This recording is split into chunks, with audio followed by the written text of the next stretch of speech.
Last homestand of the season, we figured the wind would be howling in off the lake with the cool temperatures and the rain, but once again the wind blowing out, so keep the ball down.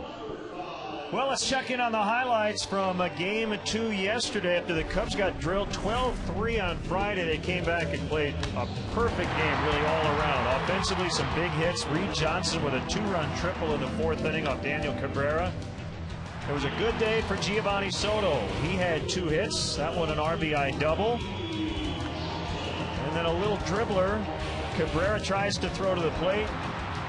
Ball gets away, 4-0 at that point. And then the rookie Tyler Colvin in his Wrigley Field debut got the start and an RBI single. Reed Johnson scoring for the 2nd time, 5-0. And Randy Wells really only needed 1 run yesterday. Boy, he was outstanding yesterday. Just a testament to how much attention he pays to the opposition. Went out and pitched a great game, nibbling around at the corners early in the count, attacking late in the count. 7 shutout innings, a combined 3-hitter. Caridad and Marmol were perfect in the 8th and the 9th. A career best 10 strikeouts for Randy Wells in his final start of the season. Going to be a disappointing finish for the Cubs, even though they did finish over 500 and in 2nd place. And I talked to Jim Henry, the general manager, and got his assessment of this season. Well, obviously we have to be disappointed because our expectations were so high after winning back-to-back division titles and felt like we really had it going. You know, coming in 2nd place is not what we strive for, but I think we all have to acknowledge the St. Louis Cardinals deserved to win the division. Played great baseball from start to finish. Played well even before their good trades in July. And you got 2 guys who are going to finish in the top 3 in the Cy Young, and you get the best player in the world. So we didn't play as well as we should have or could have, but they certainly deserved to win. And you know, hopefully we'll win our 84th game today. We'll come in 2nd place and take a few days off and then get back to work trying to figure out a way to get back to #1 next year. I know you'll leave it up to the pundits to try to sort out why and how all this happened, but in terms of the chemistry issue, I thought Aramis Ramirez had an interesting point the other day. He was asked about it. He said, you know what, we didn't score enough runs. Right. And when you look at a team that led the league in runs last year and finished 10th this year, that would be the obvious statistical place to start. Right. Well, I think he's right. I mean, we obviously we've still got a bunch of good guys in here, and I think after last year we won 97 games and got eliminated. I remember everybody thinking we had I don't know if I'm using the term right, but almost too good at chemistry and too many nice guys and too many good guys, and we weren't tough enough to win in the postseason. We've got a lot of those guys back. So, yeah, well, obviously when you don't win as many games, you don't have as good a chemistry. That being said, I think last year in the top 7 or 8 offensive categories, we were 1st or 2nd in the league in every one, and this year we're probably in the 2nd half of all of them. And obviously the ones that Aramis alludes to is when I think we're near the bottom in the game of man on 3rd and less than 2 outs and getting the runners in. And when you do that consistently on a poor level, you're not going to win as many games as you could. And on a positive note, in terms of your pitching staff, your starting rotation, for the most part, should be intact.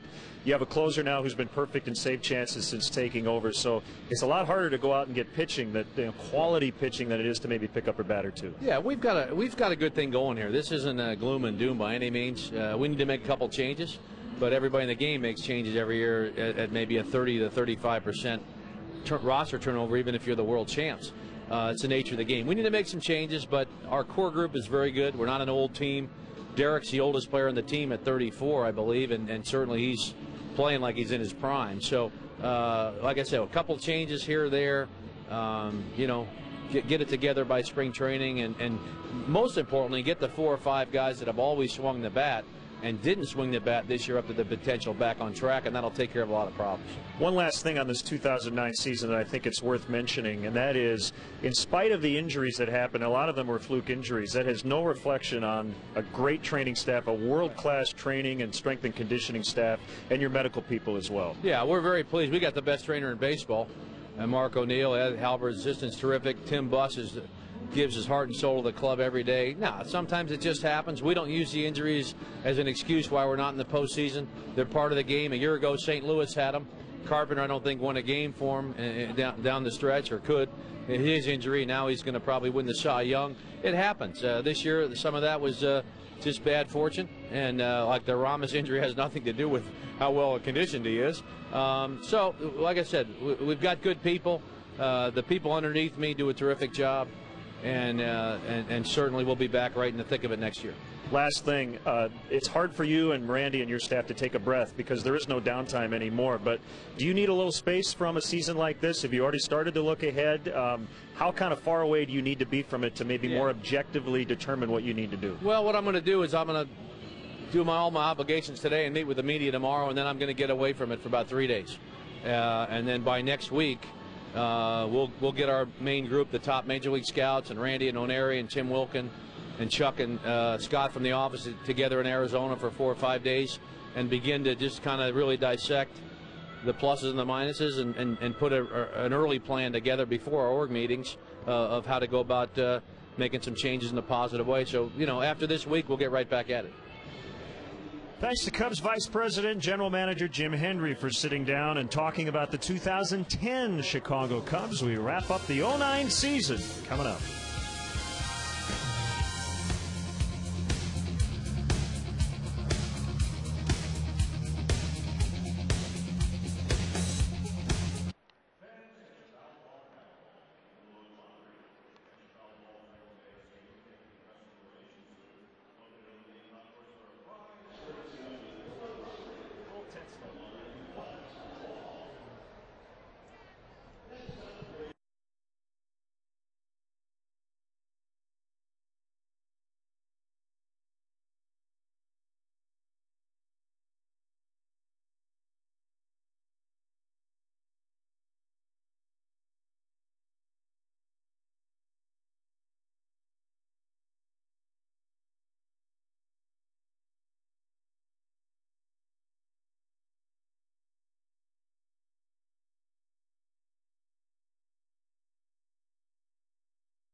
One thing left to be determined in terms of the postseason and the Tigers and Twins battling out right now in the American League Central. So kind of weird. The Cubs looking ahead to next season. They didn't do that last year in late September, early October. They were trying to win a World Series. But today, and we'll get into the starters here in a second, but Ryan Dempster trying to get to 200 innings, so 5 good ones today, and he'll get there.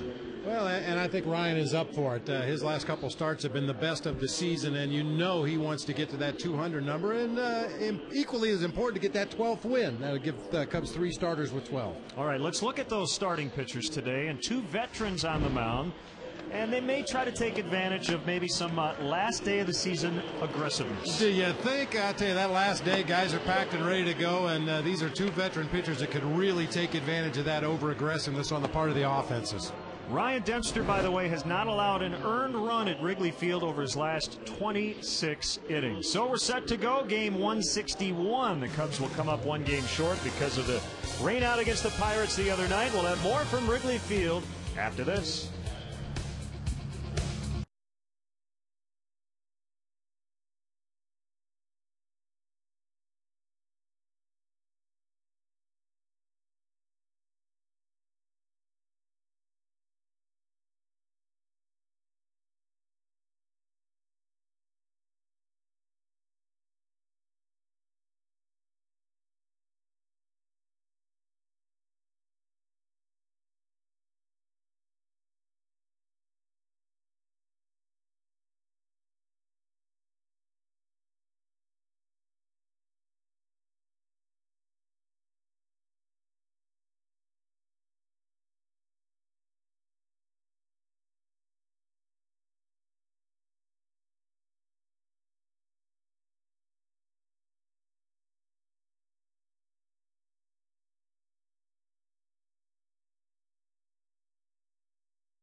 has some big moments. Fold coming over, he dives, he caught it!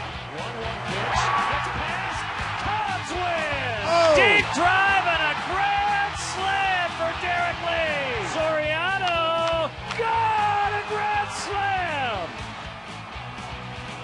We close out the season today with Ryan Dempster hoping for a strong finish. Diamondbacks and Cubs next.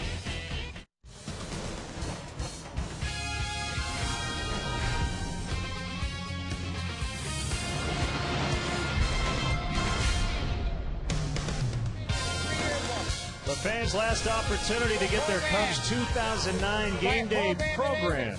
It's the final day of the 2009 season, and we're at Wrigley Field for Cubs baseball on Comcast Sportsnet. Rubber game today of this series. The Cubs try to finish up the season with their 84th win. Hi again, everyone, for the last time this year. Bob Brenly and Len Casper. It's been fun to bring you Cubs baseball this season. Unfortunately, the Cubs are not going beyond today. And it's not because of anything Derek Lee didn't do this season. You know, Len, you think back to spring training, and Lou was very adamant of saying it's all going to work because of the guys on the corner infield, Derek Lee and Aramis Ramirez. And Derek Lee, arguably one of the best years of his career. I think a lot of people feel he was out to show the naysayers wrong, that he wasn't finished. I think Derek is too professional for that. He just went out, stayed healthy this year, and was able to put up very, very representative numbers. Well, and the same goes for Aramis Ramirez. The problem is he basically played a half a season because of the shoulder injury. And what if, projected over 162 games, the 30 homers, 130 RBIs, which is what we've come to expect from Aramis Ramirez. Those numbers were sorely missed. Jake Fox in the lineup for Ramirez today, so we could see him possibly as a pinch hitter a little bit later. We're going to throw it down to the field now, and again for the final time, God Bless America and our national anthem coming up. It's the Mesmers today, Wayne and Kathleen. God bless America, land that I love. Stand beside her and guide her through the night with a light from above. From the mountains to the prairies, to the oceans white with foam. God bless America, my home, sweet home. God bless America, my home, sweet home.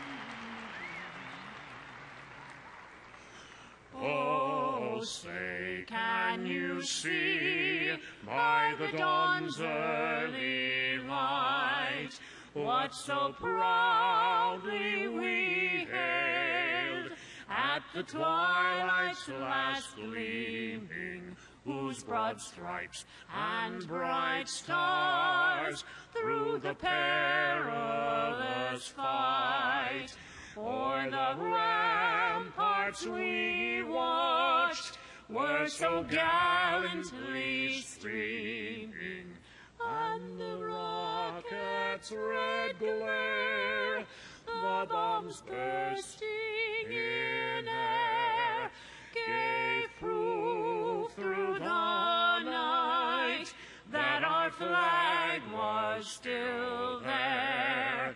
Oh, say does that star-spangled banner yet wave o'er the land of the free and the home of the brave? The Cubs have been at their best here at Wrigley Field. 46 up, 33 down. Ryan Dempster will take the ball when we come back to the friendly confines for the season finale.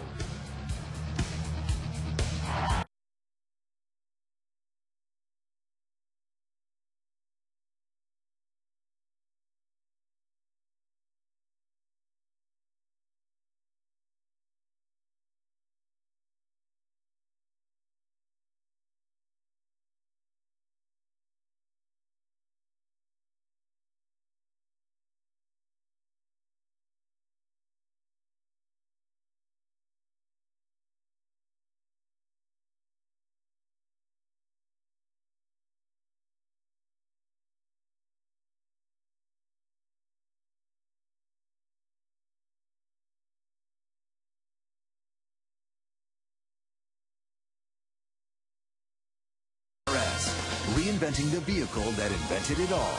Menards. And Menards, you'll find big lumber. Cubs baseball on Comcast Sportsnet is brought to you in part by the all-new 2010 Lexus RS, reinventing the vehicle that invented it all.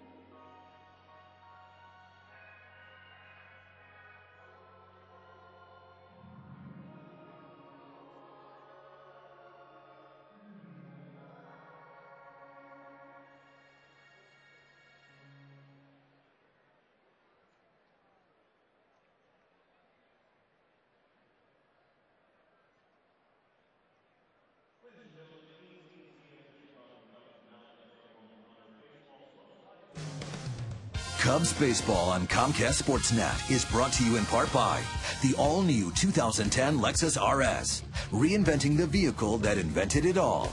Menards. And Menards, you'll find big lumber yards, big selection, and big savings. McDonald's of Chicagoland and Northwest Indiana. Honda. Test drive a 2009 Honda today at your Honda dealer. Blue Cross and Blue Shield of Illinois. Dedicated to giving you the security to experience wellness everywhere. And by Southwest Airlines. Go to southwest.com. Grab your bag. It's on. Prior to today's game, Denny Snyder of Edward Jones Investments presented the Edward Jones Player of the Month Award to Derek Lee for his outstanding play in the month of September. Visit your local Chicagoland Edward Jones Investments and make sense of your investing. Not sure how much more room Derek Lee has on his mantle. He's won a lot of awards in his excellent major league career. And I talked about the Cubs at home. You go back to the start of the 07 season. Under Lou Piniella, the Cubs have the best home winning percentage in the entire National League, 145 and 96. That's what you certainly want to see, especially in this unique ballpark. With these unique fans. Yeah, you want to win those games at home and take advantage of your home field. There's certainly some idiosyncrasies to this ballpark that as the home team you should learn them and know how to play this ballpark a lot better than the visiting team.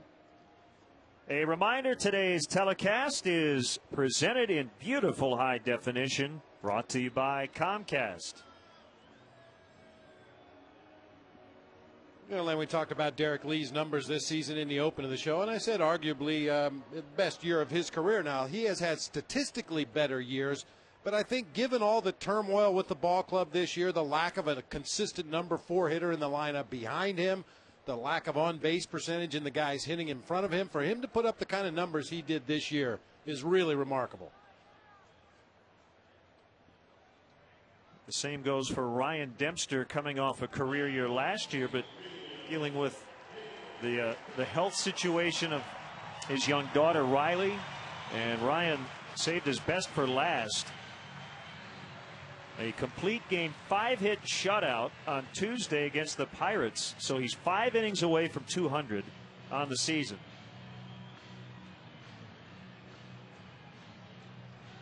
Now the Arizona Diamondbacks Southwest starting lineup. They're trying to win their 70th game of the year. They're going to finish in last over in the West. Drew, Parra, Upton at the top.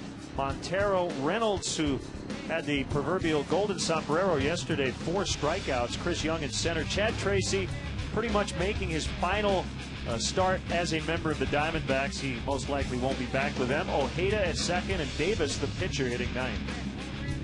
And for the final time in this 09 season, let's take a look at your Cubs defensively today. So Taguchi, Sam Folda, and Reed Johnson across the outfield. As Len mentioned earlier, Jake Fox filling in for Ramos Ramirez at third base.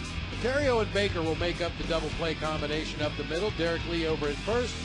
Giovanni Soto doing the catching today for right-hander Ryan Dempster. Making his 7th start of the month of September. Going into play today, his record for the month stands at 3-1 with a 1.39 ERA. He could very easily be 5-1 in the month of September. He's thrown the ball that well. Dan Bellino will call the balls and strikes. He's a young guy, 30 years old.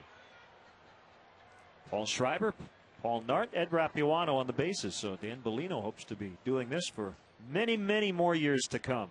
The fake umpires are not here today.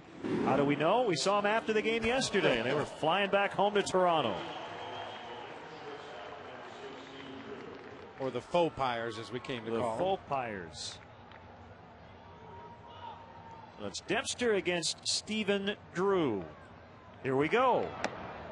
At the knees for a strike on a fastball. Talking about the 200 inning plateau for Ryan Dempster, would be the 5th time in his career that he has gotten to 200 innings. He did it 3 straight years, 2000, 2001, 2002, and then also last season.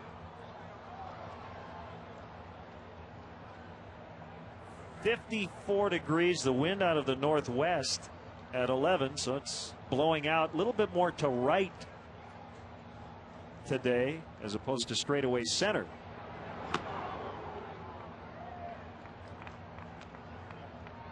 Now, we've had a little bit of everything wind-wise in this final homestand here at Wrigley Field.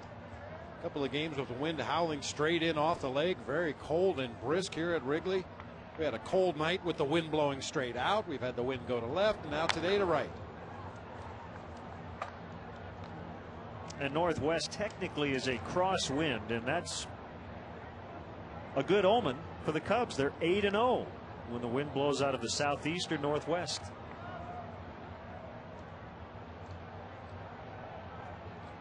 A 1-2 pitch, swing and a miss. He struck him out.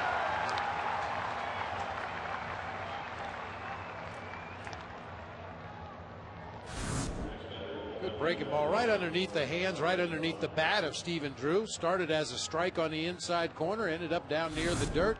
Tough pitch to lay off of for a left-handed hitter.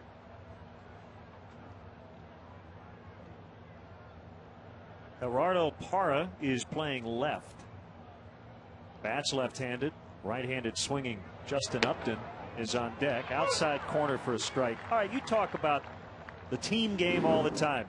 What can I do to help my team? Are there ever exceptions in terms of the final game of the year between 2 non-playoff teams? Oh, absolutely. I mean, you know, like Ryan Dempster approaching the 200 innings, I'm sure he's going to do everything in his power. Giovanni Soto probably has it in the back of his mind. A bouncer bringing in Baker at second base, 2 outs.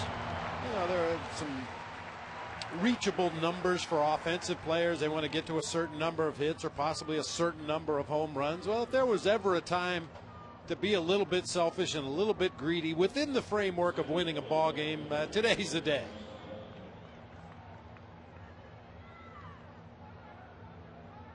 Justin Upton, whose brother BJ hit for the cycle on Friday against the Yankees, the first Tampa Bay Ray to ever hit for the cycle. Well, and brother Justin is probably going to have a few cycles of his own over the course of his what figures to be a sparkling major league career. This is one of the best looking young players in the game for my money. Just turned 22 a little over a month ago. That rare combination of speed, power, tremendous throwing arm in the outfield, and by all accounts has a great attitude. He hustles every day. He's got a chance to be a special player. How about this? This is his 289th career game, and again, he just turned 22. Swing and a miss. Dempster blew him away. 2 strikeouts and a 1-2-3 top of the first. The Cubs against lefty Doug Davis when we come back.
quicker than Doug Davis.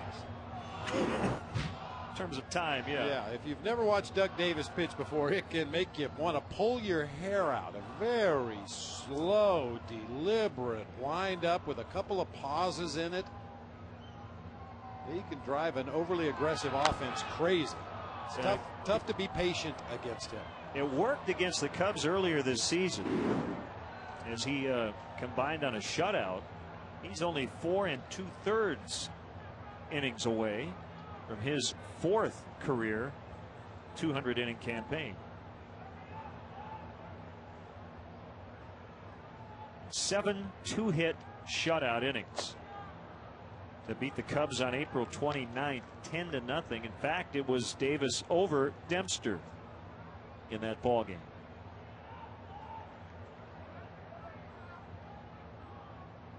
The 1-2 to Terrio, a swing and a miss, strike 3. Now this is not slow motion. This is real-time speed. That little delay right there, and gathers himself before delivering that pitch to home plate.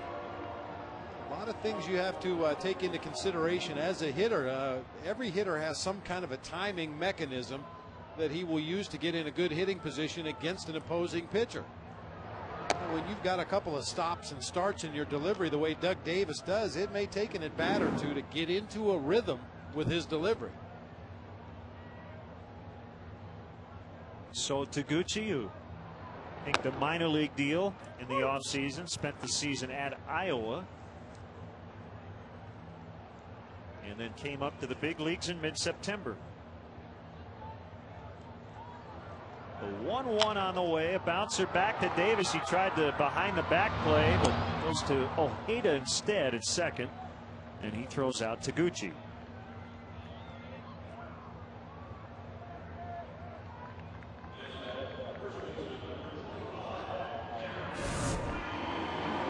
Davis not in really good fielding position here. After he releases the ball, he falls a little bit toward the third base side, and instead of trying to turn around and make a play, just decided to try the backhanded play.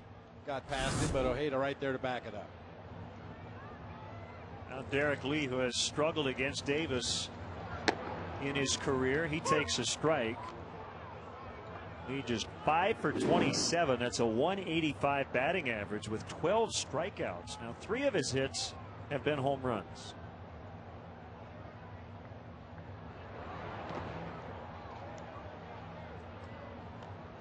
Well, one thing we know about Doug Davis, he's not afraid to throw a lot of pitches in a ball game. This is his 34th start of the year. In 22 of his previous starts, he's gone over the 100 pitch mark, including his last time out. 107 pitches in 4 innings. He'll nibble, he'll bounce balls in the dirt, he'll elevate fastballs, he'll be behind the count on a lot of opposing hitters. Maddening. Up and away, 2 balls, 2 strikes. Davis has lost 14 times this year. He hasn't gotten a whole lot of run support. Tied for the 3rd most defeats in the majors. He had a rough month of September. 1-3 with an ERA up almost around 7, 6.84. You know, as far as his style of pitching, you can compare him a little bit to Livan Hernandez. And Livan is not afraid to throw a lot of pitches over the course of the game. He'll either pitch around or intentionally walk guys that he doesn't feel like facing if there's runners in scoring position. Derek Lee smashes one up the middle of the field.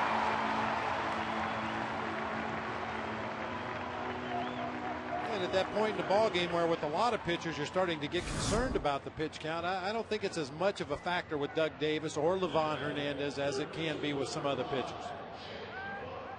Derek just solidifying what will be his 3rd season of 300 or better. 05 he hit 335, and 07 317, and came in today at 306.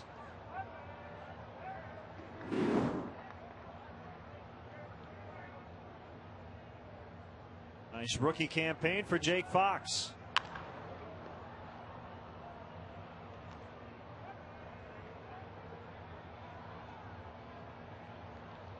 Well, and I think Jake Fox pretty much came as advertised. When he came up from AAA Iowa, he was leading the world in just about every offensive category.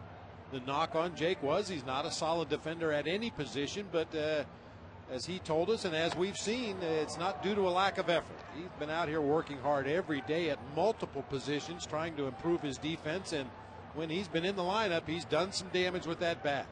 He has played 5 different spots defensively, including catcher. Swings and misses. 2 strikeouts for Davis. A hit, no runs, scoreless after 1 from Wrigley.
Catcher Miguel Montero is a cleanup man for the Diamondbacks. Been kind of an all or nothing weekend for them.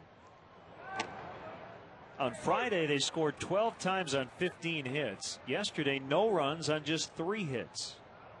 They have struck out a major league high 1,284 times this season. That's Jeff Baker. 1 out.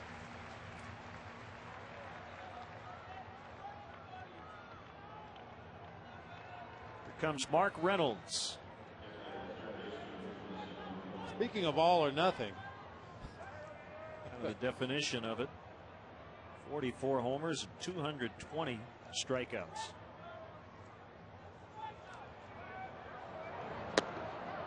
He's had a really tough time against the Cubs in his career. 6 for 54 with no home runs, including 2 for 30 at Wrigley Field.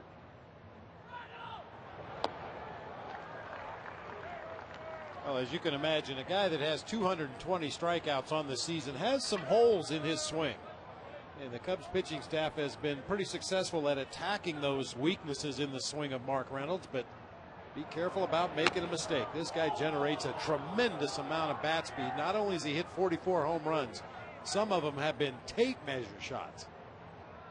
While he has not homered against the Cubs in the regular season, he hit a game winner in the postseason. Swing and a miss, strike 3.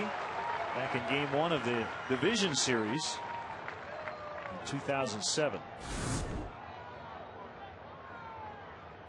He'll chase breaking balls out of the strike zone. He'll chase high fastballs. He does have a hole inside that you can get to if you've got a little extra giddy up on your fastball. The key is just not making mistakes where he can get the barrel of the bat on the ball. Chris Young, fastball outside.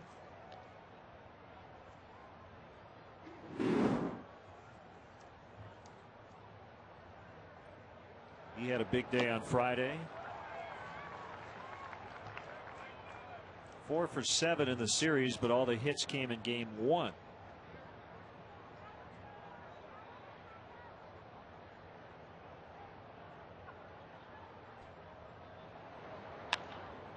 Popped up on the infield. Dempster going to give way as Derek Lee makes a catch. And that's it for the Diamondbacks in the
now by calling the Hilton Chicago at 312-922-4400 and asking for the Cubs convention rate. Weekend passes go on sale in early November, and for more info visit Cubs.com. Doug Davis against Jeff Baker, a swing and a miss. No score. We're in the second.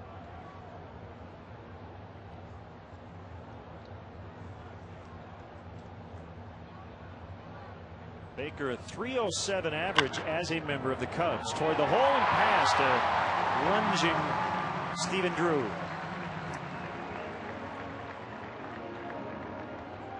I'll tell you, Lynn, you talk to hitting coaches around the major leagues or the minor leagues for that matter, any level for that matter, and you talk about how a guy is swinging the bat. It isn't necessarily reflective in their batting average. Jeff Baker has made more solid contact in the last month of the season than anybody but Derek Lee. He gets the barrel of the bat on the ball just about every at bat. Reed Johnson got the barrel on the bat for a 2-run triple. Ended up being a game winner yesterday. Well, we talked to him after the game. He came up with a lot of guys on base, and he said, you know, I have some options because of the type of player I am. Do I want to lay down a bunt? Do I want to swing away? We saw him show bunt on that first pitch. Chokes up on the bat. And rips it to Reynolds. Nice play, and they're going to make it what looks like an easy double play, but that ball was hit very hard. That's either a double play or a double. Yeah, no kidding.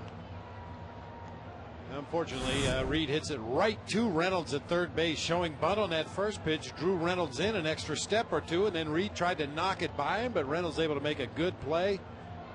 Augie Ojeda with plenty of time to complete that relay and finish the double play. Giovanni Soto batting 7th.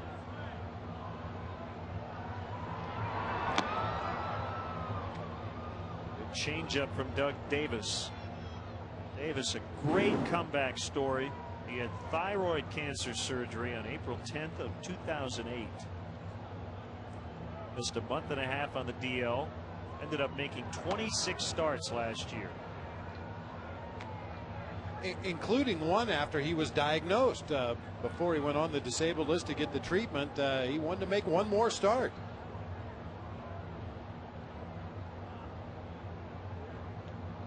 Born in Sacramento, California.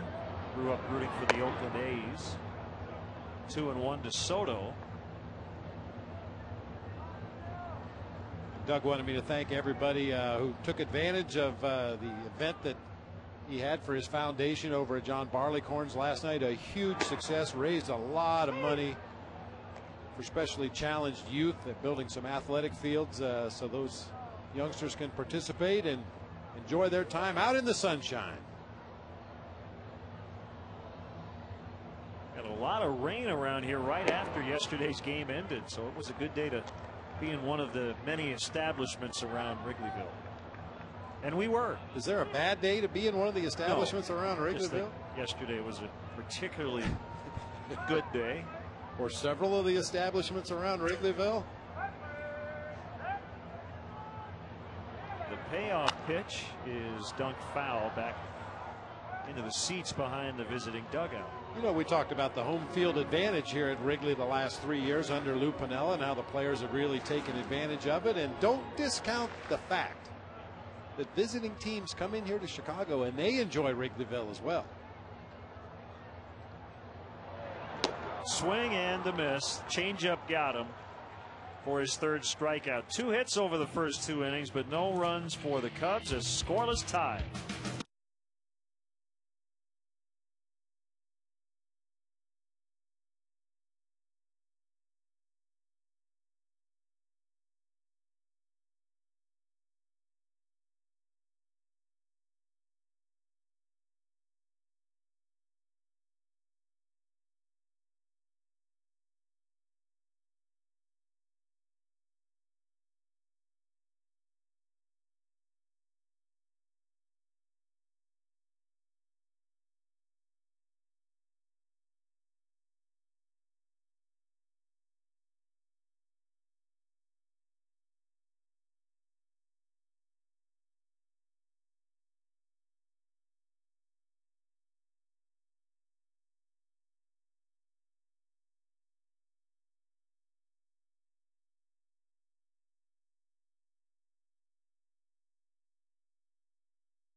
Get the latest news on your Chicago teams, plus weather, traffic, and a whole lot of fun. Tune in this week to hear from Chicago Bear Israel Adonijah, former Bear Tom Thayer, White Sox second baseman Chris Getz, and more. Monsters in the Morning with Mike North and Dan Jiggets. Tomorrow starting at 6 a.m. only on Comcast Sportsnet. Fans' best friend. 1 ball, no strikes on first baseman Chad Tracy. As a club option for next year. The Diamondbacks, however, are not expected to pick it up. So he'll probably be wearing a different uniform. Nice running play. Did he catch it? He did. Taguchi caught it. He cradled it. Chip Hale going to the third base umpire, Ed Rapuano, saying no, he didn't. Rapuano, I think, called him out. What's the play? What's the call? It hit the ground. So Ed Rapuano checked at second with Paul Nart, said it was not a catch. So looking right up into the sun as he comes in and tries to make that basket catch against his chest. You can clearly see the ball came loose right there. That ball actually hit him in the chest. I don't think he even got leather on that thing. Just tried to cradle it like receiving a punt in football and just unfortunately couldn't hold on. I think the giveaway that he didn't catch it was that he immediately picked it up and threw it. If you caught it, you just hold the ball and say, look, I haven't. I'll tell you what, Len, you talked about Chad Tracy possibly playing his last game as a member of the Arizona Diamondbacks. I think he would be a good pickup for somebody. This guy has hit everywhere he's been. Had a career high of 27 home runs back in 05. Can play the corner infield positions. He's played some outfield on the corners. Had some injury problems this year. A strained oblique put him on the disabled list for amount of time, and he's had some issues with a microfracture in his knee that appear to be behind him at this point. I think somebody that takes a shot on Chad Tracy is going to get themselves a real good hitter. Will turn 30 next May 22nd. You're right. If he's healthy, he definitely can help somebody. A 1-1 to Augie Ojeda in the air. Sam Fuld underneath, gets behind the ball. Nice play. Keeping Tracy at second base. That's a complete play right there.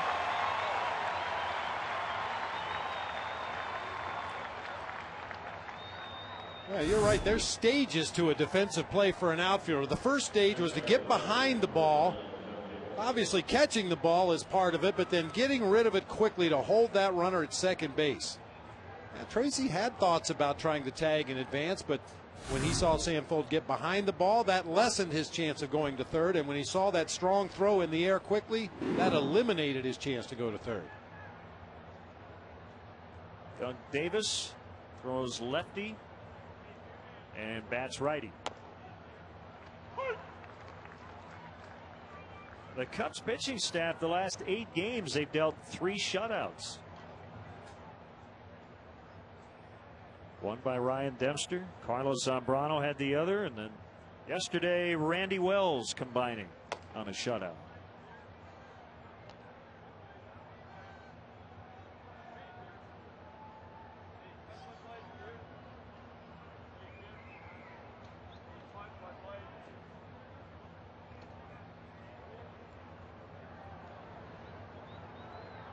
One pitch, swing and a miss, 1-2.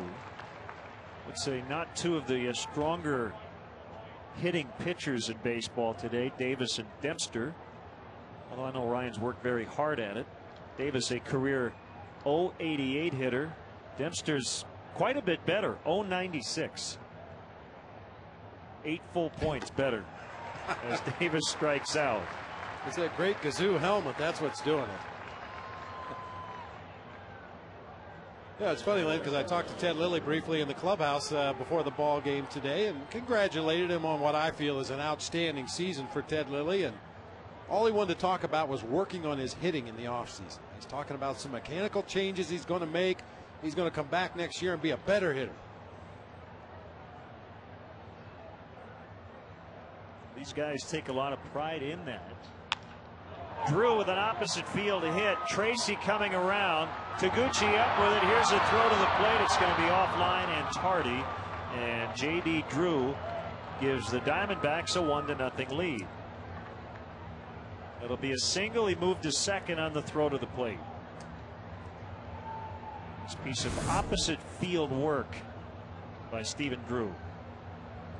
Yeah, Drew is a guy that's hit up near the top of the order for the Diamondbacks most of the season. Occasionally he slid down into an RBI spot, but that's his 65th run driven in, usually hitting in either the number 1 or number 2 spot in this Diamondbacks lineup. Parra grounded out his first time.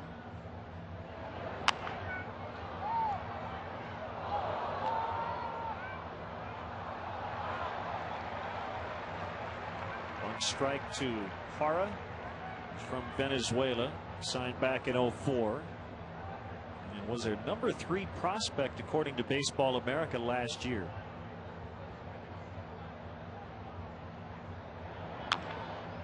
Tap foul. Everybody has their eyes on 2 games today. We'll keep you posted. The Royals at the Twins in the final, possibly the final regular season game ever at the Metrodome.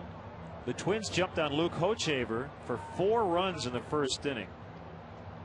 So it's 4-0 Twins in the third. And you look at what Detroit has done. Detroit trying not to blow their lead. They're right now tied with the Twins for first. They lead 5-0 late. Another run's going to score. Parra knocks in Drew 2-0. Back-to-back 2-out RBI singles.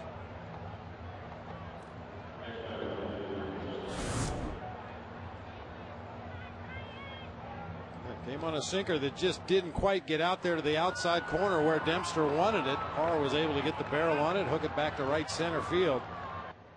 Well, we talked about this overly aggressive Diamondbacks offense in the first 2 games of this series, and they're going to be aggressive again today. That's all they know. Upton with Parra at first. Ball 1 high. So Detroit, if they don't win that division, they would be the only team ever to be in first place May 10th and then not drop out of first until the final week of the season. Also, no team has ever led a division or league by 3 games with 4 left and not won that title. That could happen to Detroit. So they have lost 3 in a row. Minnesota winning 3 straight. But if both teams hang on to their leads, game 163 will be Tuesday in Minnesota. Well, why not tomorrow? The Vikings are hosting the Packers. Brett Favre against his former team. And I guess, Bob, the Vikings get the first choice in terms of dates if the Twins have a regular season game, which the play-in game or the 1-game playoff technically is. If it were a postseason game, the Twins then, I guess, would have had the right to play tomorrow. And if you're the Yankees and Angels and Red Sox, I think you're waiting around trying to figure out when you're going to start, right? It affects the days and the game times, all that stuff. Oh, yeah. A lot of uncertainty. You know, fortunately for traveling secretaries around Major League Baseball, it's just the one series that we're worried about at this point, the American League Central race. But there have been times in the past where a number of races came down to the last day of the regular season, and you've got to make multiple travel plans and book several hotels. And when you get to the postseason, it's not just taking care of the team. You've got a lot of the sponsors that make the trips. You've got some of the ownership groups that want to make the trip. It's not unusual to see teams take 2 planes to postseason appearances. 2-2 pitch fouled back, and we'll do it again. The Dodgers did clinch the West last night in the National League, beating the Rockies. So it'll be the Dodgers and Cardinals and the Phillies against the Rockies.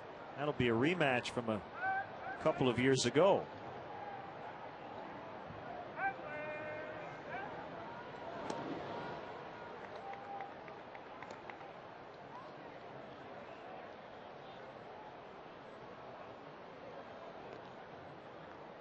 Two in for Arizona here in this 3rd inning. Called strike 3 right on the outside. Black. Upton is out. 5 Ks for Dempster, but he trails 2-0.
And in video, Kurt Bagby and Dave Campbell.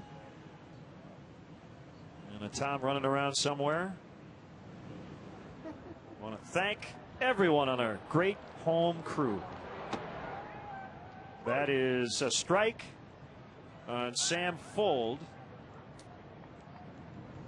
Tamara Anderson and Mark Stencil making sure all our graphics get on the air. And that is a fair ball for Sam Fuld. He's on his way to second. Upton is up with it. And the throw is late. That's a double for Fuld.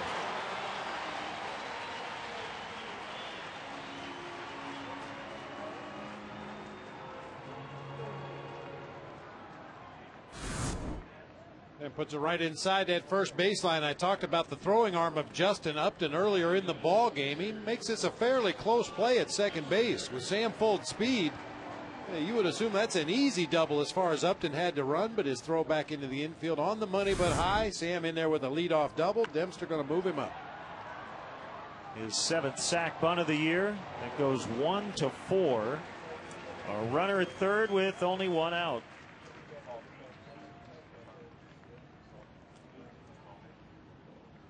Tech manager, Mark Harper. Hello, Mark. What's up, Pee-wee? Brian Mahar, production crew. Anthony oh boy. Help me out, guys. Nobody knows? Federowitz. Christine Charbonneau up here in the booth. Want to get it right. That's pretty good. Oh, my gosh. I like the idea that we can keep an eye on them all I do day like today. that, yeah, since they keep an eye on us. Yeah. Tracy over, and it's pinballing around in the visiting dugout. Let's go back to the truck. Bob Albrecht, our producer. Hello, guys. Hi, Bob. How are you? Dave Turner, our director. What's up, Bulldog? How you doing? Doing great. Clark Zabo, our technical director. Where are you guys hiding the pizza? I know there's some food down there somewhere. It's free food. That's where it all happens. And now, the dangerous part. That's low to Terrio. 1 ball, 1 strike.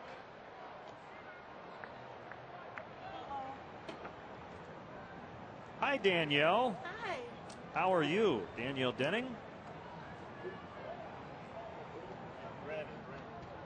And Brandon.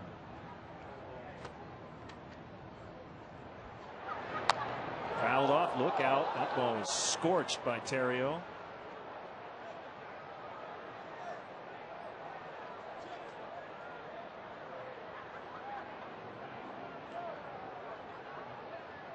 Danielle and Brandon and doing our replays today. Runner at third, 1 out. That's away. 2 balls, 2 strikes. Doug and Dennis in tape. Look at all those buttons. Man. Dennis Cates, David Summers. Talk about packages.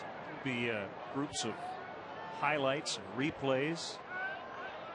We do game summaries, things like that. The AT&T Rapid Rewind. It's put together by our guys in tape as Sam Fuld caught in the rundown. And Terrio will tag him. Terrio does get the second, 2 outs. Now, Sam, what he did at the end was get Terrio into scoring position, so all was not totally lost.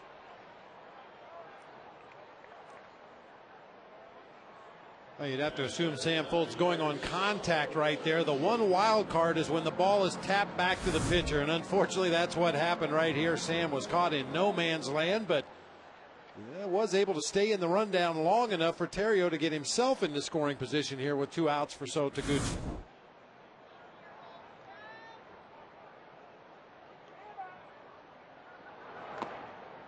That's in the dirt.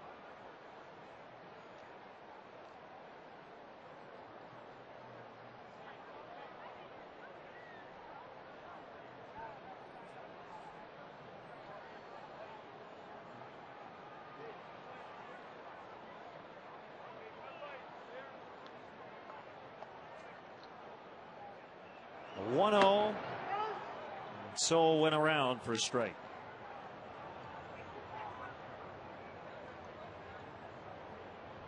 Fran O'Hearn on the audio board. Hey, Len, how are you? Mixing today. Doing well, Fran. How are you? I'm good. How do we sound today? You sound great. We sound good to ourselves. You sound great. All right, thanks.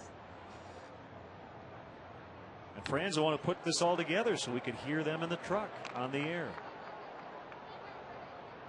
Actually, I don't know, Fran, if we can do this. When we go to break, can our producer Bob Albrecht count down on the air too? Sure. So our fans can hear how we do it. Okay. You can do anything. Sure.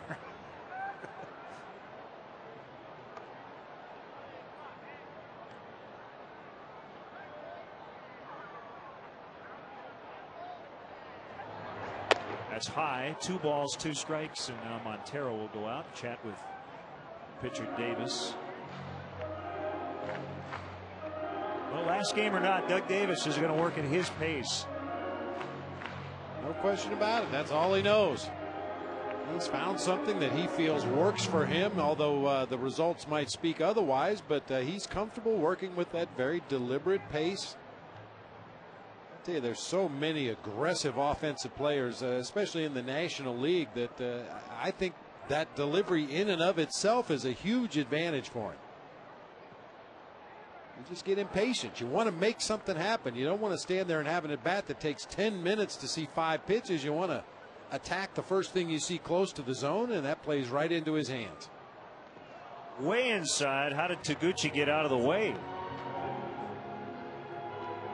Well, that's the very definition of that back foot slider. You start it over the inner third of the plate, you make it look like a strike, and by the time the hitter swings at it, it ends up near his back foot.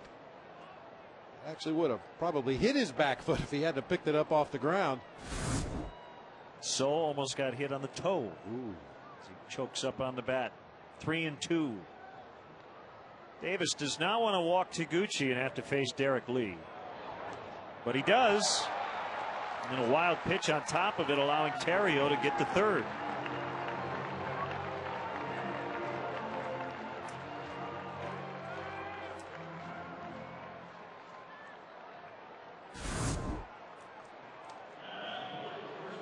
Davis really buried a fastball there. That ball hit out in front of home plate, got past Montero. You have to believe that's not what he had in mind. Now he's got the prospect of facing Derek Lee with a couple runners on base and 2 outs in the inning.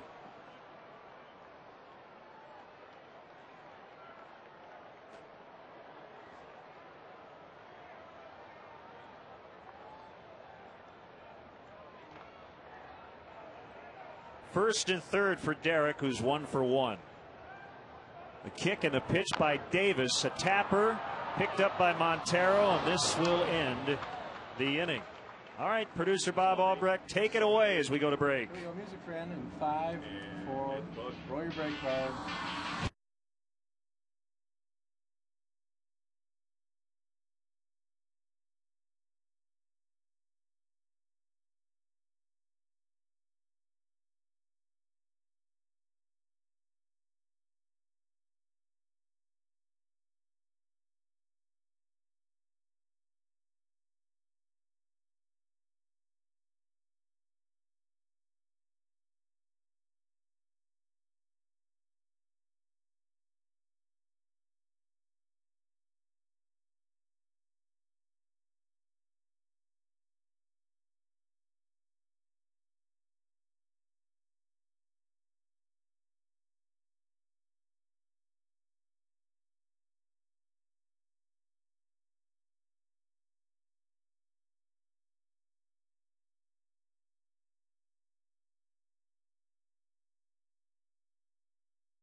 Ramirez is now 10th on the Cubs all-time home run list. How many of the top 9 can you name?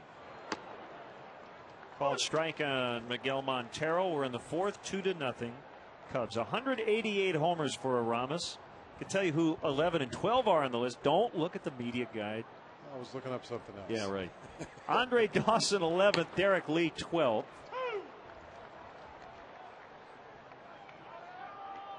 Well, I can give you a couple right off the bat. Yeah, Sammy. A few of them jump to mind immediately. Sammy, Ernie, Rhino. That's into right center for a base hit.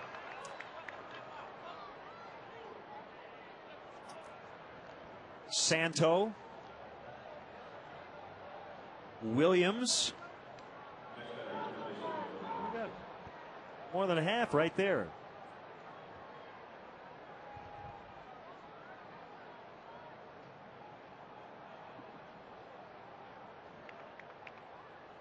Well, we may have to go in the way back machine. Yeah, I was just thinking, yeah, Hack Wilson would seemingly be on that list. One of my former hitting coaches in the minor leagues with the San Francisco Giants, Hank Sauer, I believe, would be on that list also.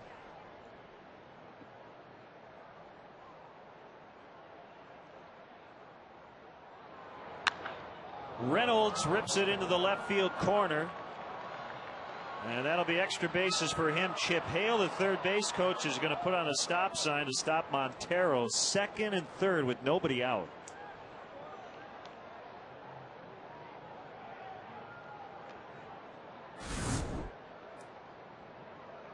We talked about not making mistakes in the hitting zone to Mark Reynolds. That time a cement mixer slider that just kind of spun up there and stayed on the inside part of the plate. Fortunately, Reynolds didn't get elevation on it. It's a line drive double down into the corner.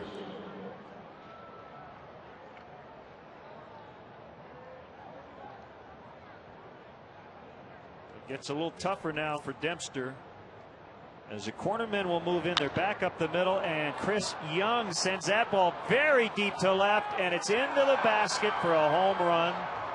A 3-run shot, making it 5-0. Big weekend for Chris Young, who's had a tough year. That's his 2nd homer of the series.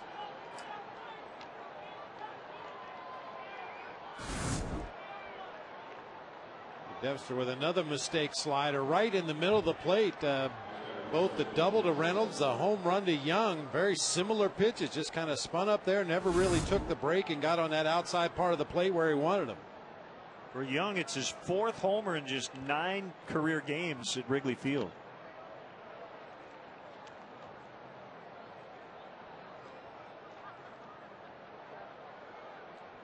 And didn't he lead off game 3 of the division series off Rich Hill? I think it was a first pitch. I think you're right, first pitch. So you add that one to the list. 2007.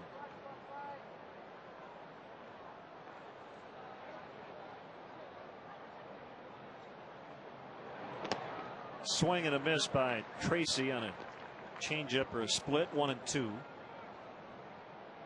And with that, some action. Justin Berg is up in the Cubs bullpen. They're trying to get through 5 to get to 200 innings, but he trails 5-0.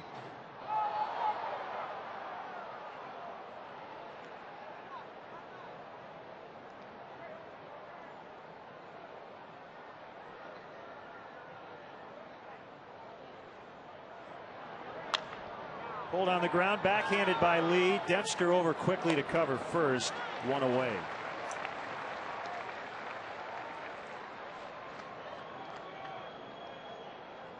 Speaking of one of the guys on that top 10 home run list in Cubs history, got a nice photo of Ron Santo from 1965. Handed to me by a Chicago sports collector, Joe McCarthy, who comes to the ballpark a lot. I see Joe before games, and there's Ron today, and good to see him back in 1965 as well. That's a great photo.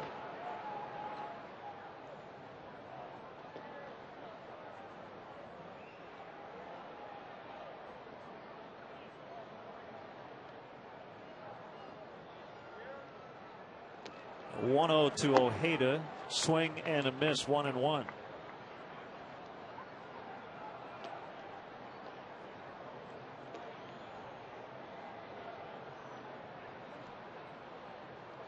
I would ask you who you like in the playoffs, but does anybody really know? Yeah, I don't know. I mean, we talked about it the other day. I think a couple of weeks ago I would have told you the Dodgers are the team to beat, but I'm not so sure anymore. They've had some pitching issues down the stretch. Clayton Kershaw with a real good ball game last night. Not sure where Billingsley fits into the mix in the postseason. At the start of the season, he figured to be the #1 starter, but now there's a possibility he'll be pitching in relief. Certainly the Cardinals pitching staff has stepped up in the second half of the season. Who knows? Full gets to the spot, battles his son, and makes a catch. That's why we play the games. Yep. That son almost directly in front of Sam Fuld, staring back up into it as he got back close to the warning track, makes the two-handed catch. That wasn't as easy as he made it look.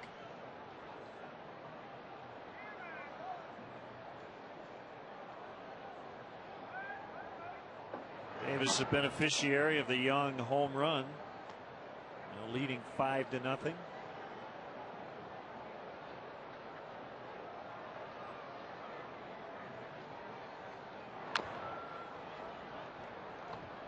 And I mean, just because we talked about the Dodgers and the Cardinals doesn't mean we discount the Phillies and Rockies' chance. You know, the Rockies, one of those teams over the last number of years, seem to peak at exactly the right time at the end of the season, and the Phillies are the defending champions. So that high-powered offense could do some serious damage in the postseason. I'm really happy for Jim Tracy. It's got to be the manager of the year, I would think. Taking over a team that was underachieving and getting them to the playoffs. In spite of all the pitching problems, particularly in the closer role for the Phillies, they still have won 92 games, and they won the East. And they're the defending champs. And I vote for him for manager of the year just because he's the only major league manager ever, to the best of my knowledge, to go to Coshocton, Ohio, my hometown. That's all I need to hear. You get a parking ticket there or something? Have to go to. He went to the Bob Brenly Shrine. Oh, right. He's got some buddies that he hunts with every offseason, and they'll go back to my hometown to do it. Tough inning for Dempster. First three guys got on. Young with the home run, 5-0.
The top 9 in Cubs history.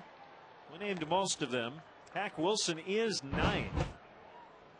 So Sosa, Banks, Williams, Santos, Sandberg, Gabby Hartnett, Bill Nicholson, and you mentioned Hank Sauer. Good list. Pretty impressive to be in the top 10. Consider how far back you have to go in Cubs history. Cubs today are finishing up their 134th National League season. When you think back to the day when players that got to the major leagues with their original team and sometimes played 10, 12, 15 years with the same organization, it's not easy to creep into the top 10 in any offensive categories nowadays.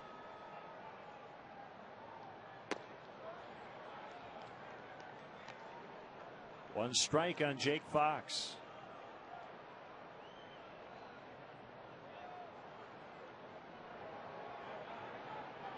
Would have been great to have been Eric Young on the first day of Rockies history. He could say, I'm the all-time Rockies home run champ, because he led off their franchise history with a home run in Denver. That old Mile High Stadium. In front of about 80,000 people.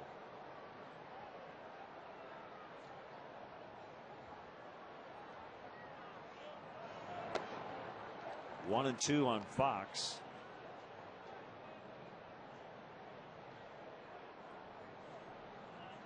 Doug Davis has had good success against the Cubs and here at Wrigley Field. Only 2-2 at Wrigley, but a 1.85 ERA.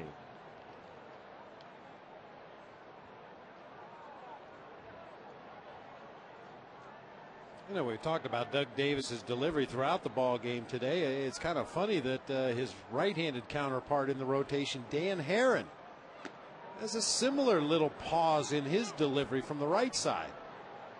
It's not unusual to see a pitcher on a pitching staff have a unique delivery like Doug Davis, but to have two guys in your rotation that both have somewhat of a pause in the middle of their windup, that is a little unusual.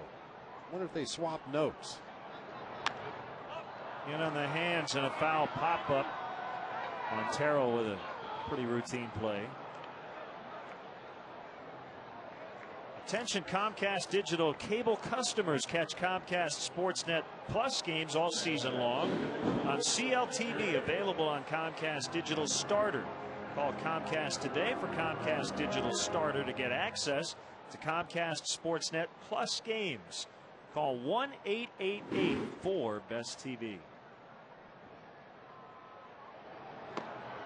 Slow curve in for a strike on Baker.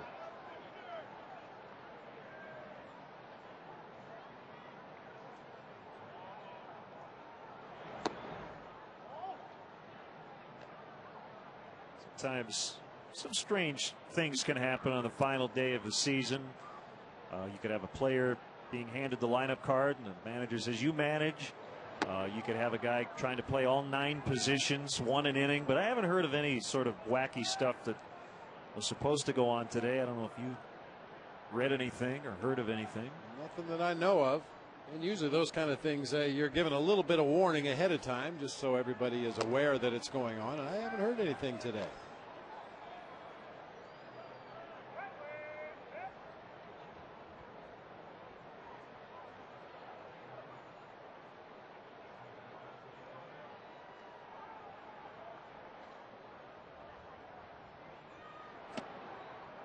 Inside, trying to think if you had to pick one Cub, you have to be on the bench.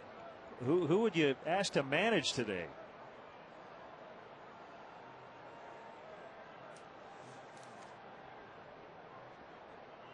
And you can't pick a catcher. How did you know I was I knew you were going to say Coy Hill. As Drew throws across for the out. Coy Hill may get his chance to manage someday, yeah, but be right. Let's see.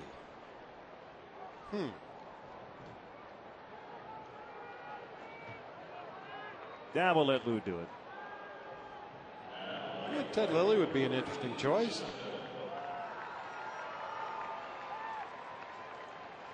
Kosuke would be a really interesting choice. Yeah. Nobody's saying. I think it would be instructive for a player to have to do it once. Maybe understand how difficult a job it is. Johnson pops up the bunt. Davis catches it, and the Cubs go down quietly 1-2-3. All Diamondbacks today to this point, 5-0.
Chicago.com, brought to you by Toshiba.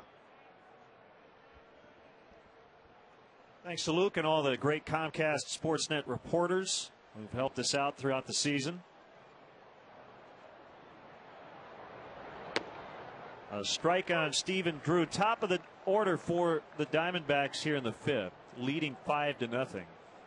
White Sox got 3 in the 8th. They still trail at Detroit 5-3. They've now gone to the 9th, so the Tigers trying to clinch at least a tie for the division. And it looks like it might be a tie because the Twins are up 7-1 over Kansas City in the bottom of the 4th in the Dome. 3 homers by the Twins. Jason Kubel has 2. Delman Young with 1.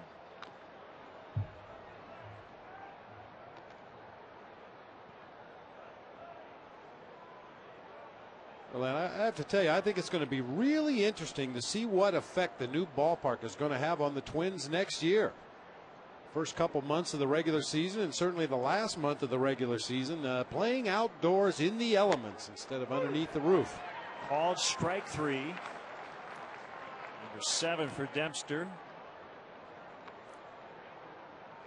The Cubs' first official Wrigley Field tour book is now on sale. The 96-page book offers a rich illustration of the history, evolution, and essence of Wrigley Field.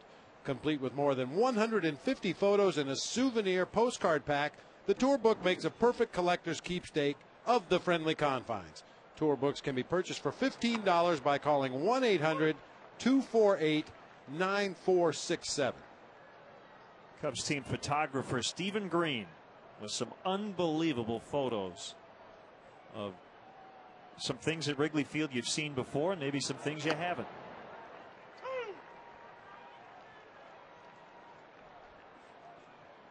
There's Stephen Green on the field. Behind the camera as always.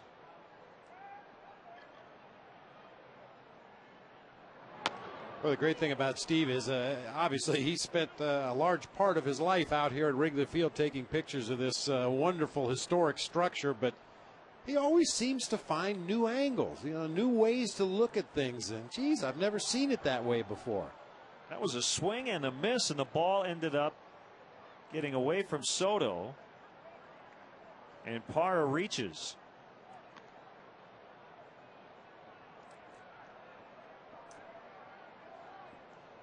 So it's a strikeout and a wild pitch.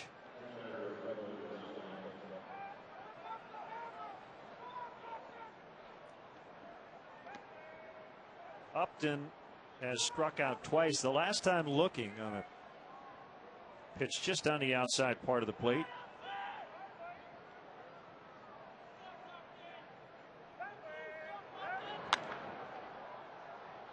See if Derek has enough room. I think he's going to. Still drifting and can't get it. The wind again pushing the ball out towards right. Derek just couldn't get under it. Not to mention the angle he had on the sun. You can see his shadow right there behind him looking up into the sun. Tries to make the over-the-shoulder catch. That ball just kept pushing further and further down that right field line. Couldn't quite get there.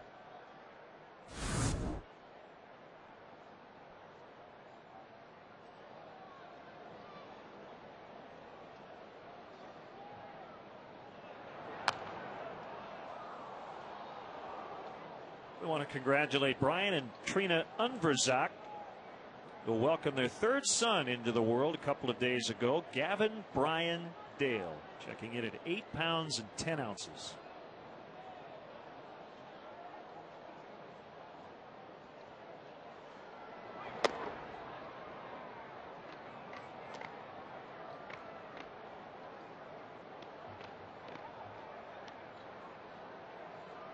Ryan Dempster has a chance at a 4 strikeout inning.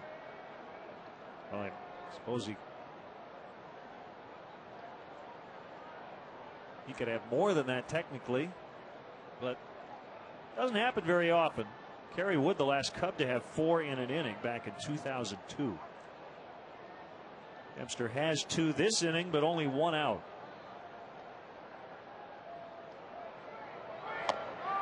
There's number 3. For the second out. For the second out, yeah. Now with 2 outs, you know, he could strike out Montero, who could reach. He could strike out 3 or 4 more and not technically end the inning, but I'm sure there are records kept somewhere of pitchers that have thrown more than 3 strikeouts in an inning. I'd venture to guess that the Necro brothers are near the top of that list. yeah. Trying to corral that knuckleball, and many times the strike 3 gets away from the catcher.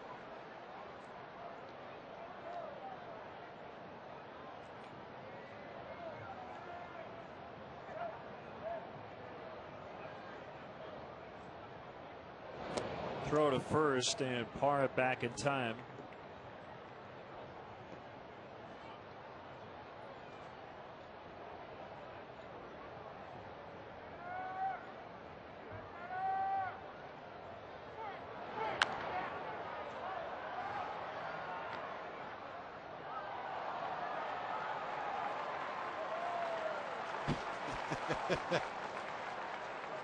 That man made a great catch down there on the third base side. That's why you bring your glove, young man. Attaboy.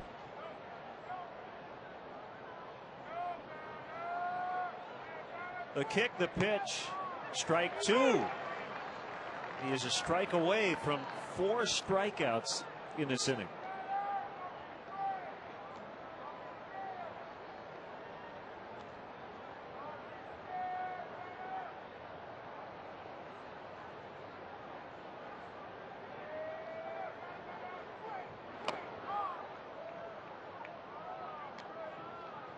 And he's also an out away from 200 innings this season. It is now over in Detroit. The Tigers held on 5-3 over the White Sox. Justin Verlander got his 19th win. Fernando Rodney got the final 4 outs for his 37th save. Verlander threw 120 pitches today. Jim Leyland was not going to mess around with middle relief. Twins up big in the 4th. We could be staring at a Tuesday play-in game. The second straight year the Twins will have played in 163 games. Runner goes, ball 4. Dempster still has a chance at that 4th strikeout, and Mark Reynolds is coming up.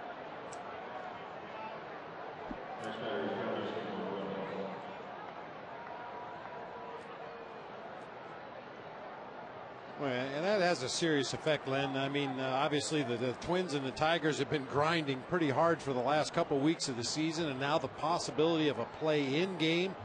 Then you go into the postseason with a pitching staff that's probably a little frazzled because of the last couple weeks of the regular season, not to mention the play-in game. Yeah, sometimes that takes its toll. You get a team going into the postseason at well less than full strength because of what they had to do to get to the postseason.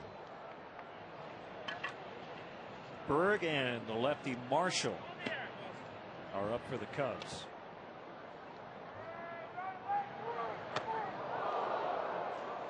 Knocked down Reynolds.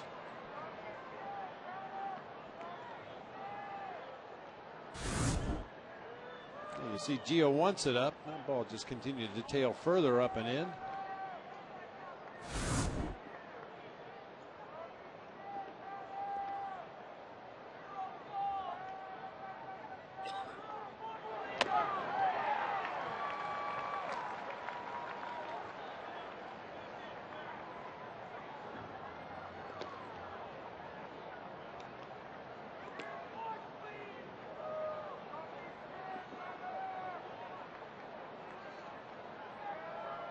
Dempster has a sign from Soto. The kick and the 1-2 pitch.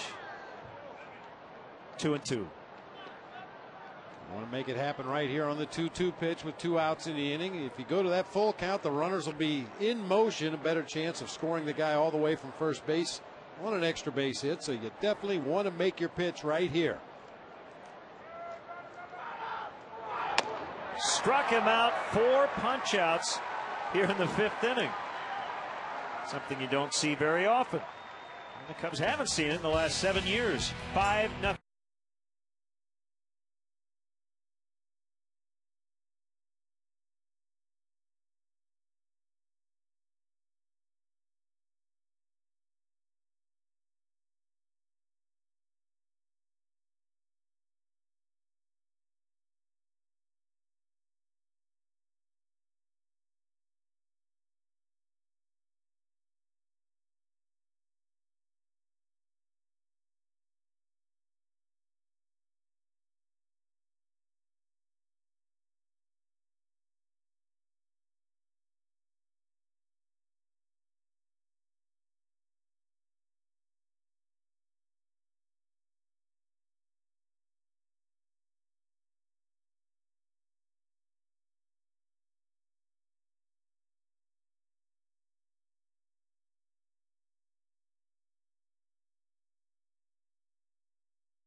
Okay, Gail, thanks. Bottom of the 5th, 5-0. The Cubs have a lot of work to do against Doug Davis, who has not given up a run against the Cubs here in starting a half this season. How about Ryan Dempster's line today? And we think he's done. 5 innings, 5 runs, 1 walk, 10 strikeouts. What it tells you is the Diamondbacks' aggressiveness has certainly paid off today. Yeah, and they were able to bunch their hits in groups to push across those runs. And, you know, hopefully the Cubs will be able to do more of the same at some point here in the ball game.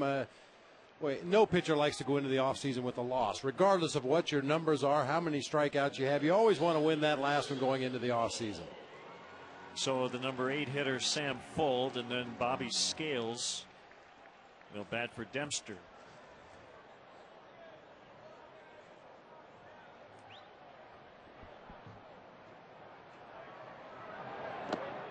In the dirt. Ball 1 to Fuld.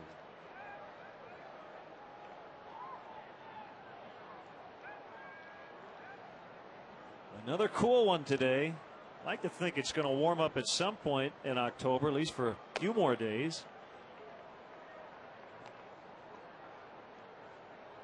I think the nicest month we had the entire summer was September, especially the first couple of weeks.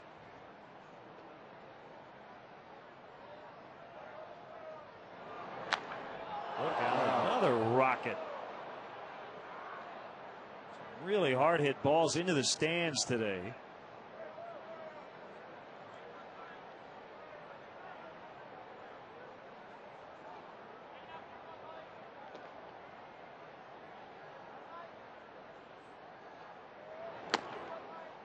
Strike on the outside corner.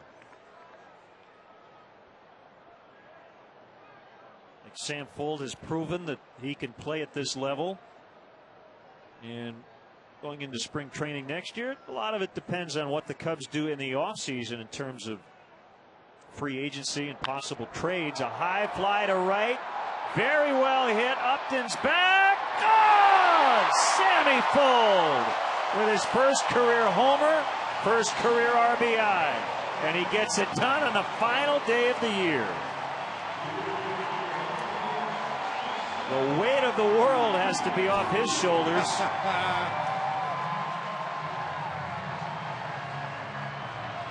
He's trying to be cool right now, but I'm sure he's going to have a big smile on his face when he gets back to that dugout. Look, they're giving him the silent treatment.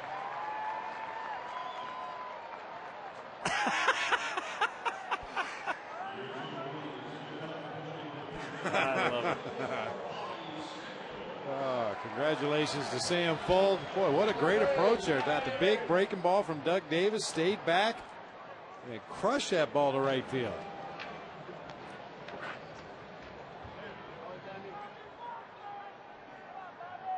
Bobby Scales batting for Dempster, now 5-1. Well, that has to feel great for Fuld. Scales pops it up. Drew with the catch. Take another look at that Sam Fuld home run. Our Heineken home run replay. Breaking ball that was trying to get out there to the outside corner, and Sam just didn't let it. Got out in front of home plate, hooked it back to right field. I don't know who's more excited, Sam or the girl that caught the home run ball out there in the bleachers.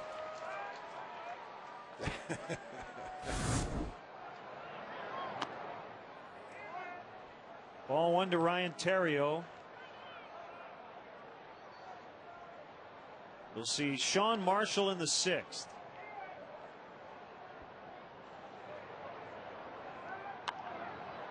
Chewed off the end of the bat, and actually it went off to the right off the tarp. Theriot looked up. He had no idea where he had hit it.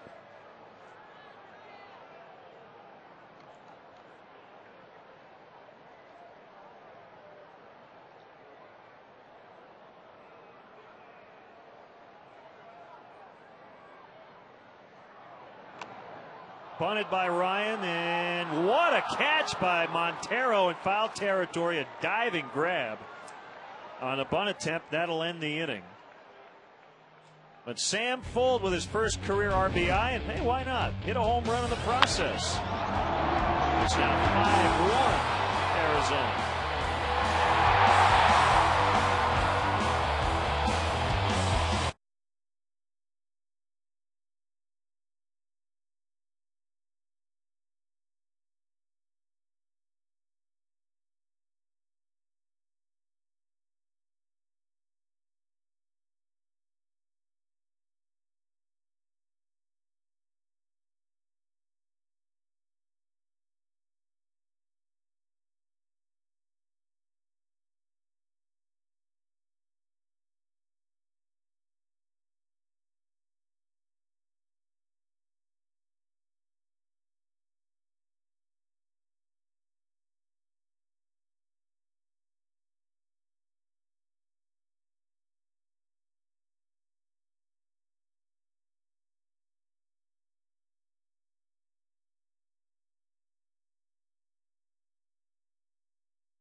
More on that in a second. Politely asking a young fan to quit messing with the net. Decided to get in the team photo. Hey, guys, so we have a camera right up here. Every time you pull on this net, it shakes the camera. I love that he got in the photo, too. That would have made a great Christmas card until he stuck his big head in it. What's up, Tim? Oh, Jim. Jim Tianis. Yeah.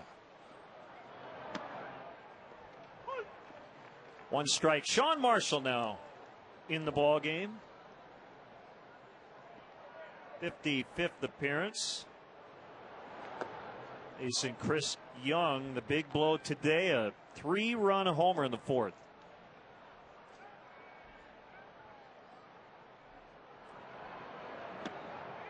That's a strike. Can't forget about Sean when we talk about possibly who's going to be at the bottom of the Cubs rotation. We don't know about Rich Harden, due to become a free agent. You have Tom Gorzolani, Jeff Samardzija. Certainly Marshall will have to be in that mix. Called strike 3. Frank D'Amato over in the Cubs dugout. Nicely done all year, Frank. Greg Silas, the man. JD, John Dickinson, the Northwestern cap out in the shack. Mike Meyer. There's like the thought bubble above his head. What's Mike really thinking right now? I'm scared to find it's empty. out. Not thinking anything. Camera, center field, shoot, pitcher, catcher.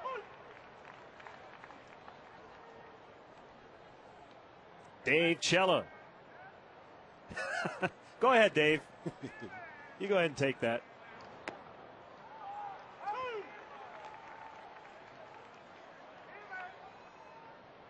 Talking about that bottom end of the rotation for next year, I think Sean Marshall's a guy that's really learned a lot from watching Ted Lilly this year.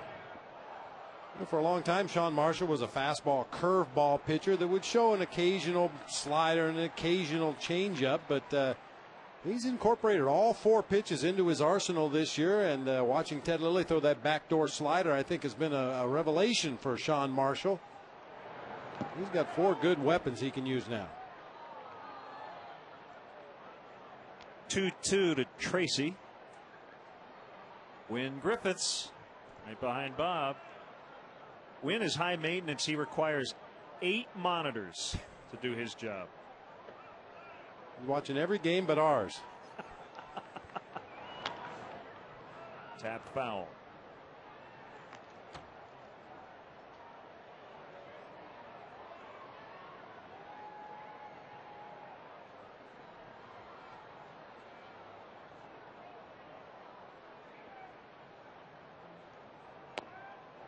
Just missed the inside corner. And Tom Hoover. Hi, Tom. Good to have Tom back in the mix at a pretty bad bicycle accident earlier this summer. He broke up his wrist as Tracy reaches on the walk. So he was on the 15-day DL, but we never put Tom on the 60-day disabled list. No, we didn't have to call up a cameraman from AAA. Guys filled in admirably while Tom was on the DL. And as always, another camera guy has to tell him to pay attention. Oh, I'm kidding. Ojeda batting right-handed for the first time. He went around.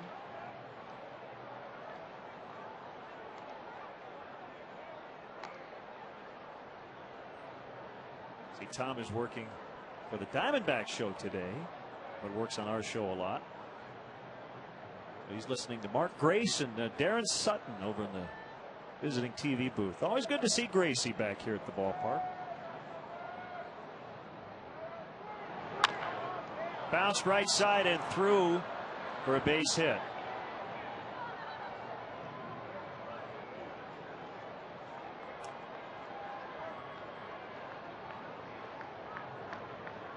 Darren on the right, and you know the guy on the left.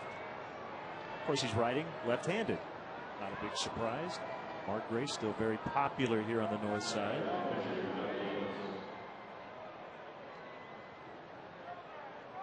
I think Gracie's pretty popular everywhere he goes. Yeah.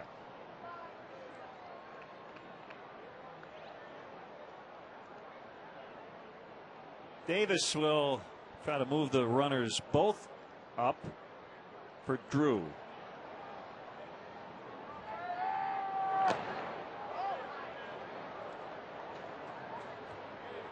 Well, Len, we've talked a lot about the bunt defense plays this year, the standard play where the third baseman stays back and reads the bunt and the pitcher's supposed to cover the third base side, the wheel play where the third baseman charges, the shortstop breaks to cover third base. There's another option where everybody charges hard and you try to get a double play. When you have a slow runner at home plate, 1 out in the inning, runners at first and second, you charge your third, your first, and your pitcher all as hard as they can after that pitch is delivered, and you try to turn the double play up the middle of the field. Now, a lot of it is dependent on the speed of the batter, but also the speed of the runner at first base. Davis couldn't get it done and strikes out. 2 away for Drew with the runners still at first and second.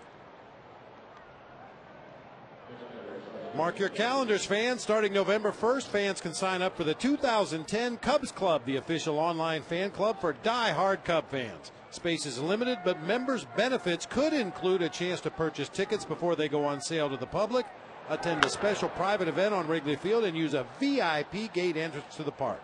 For more information, as always, visit Cubs.com. Dorothy, as always, here at the ballpark, right behind the visitors' dugout. Carol Haddon. Carol had a birthday here recently. Just recently. Yeah. They're in about the same exact spot, just the opposite dugout. Different dugout. I think every visiting player in the National League has met Dorothy. She sits right above the walkway down into that visitor's dugout, and she's been known to heckle an opposing player or two.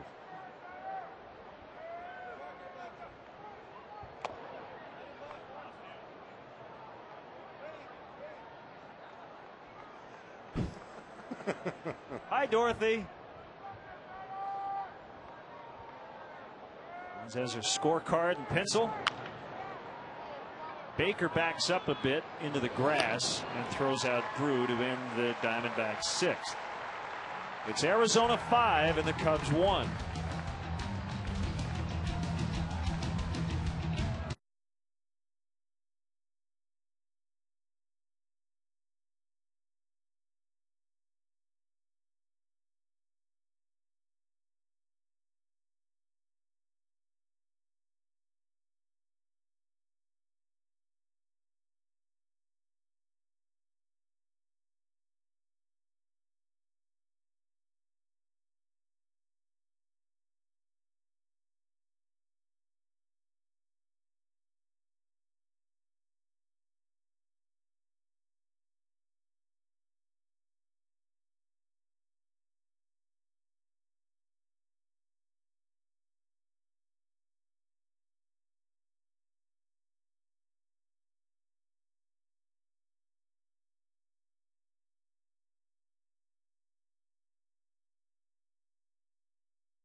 Bottom of the 6th. So Taguchi's batting second in the Cubs order in front of Derek Lee and Jake Fox. 5-1 AZ. Sam Fuld with his first career RBI, first career homer back in the 5th.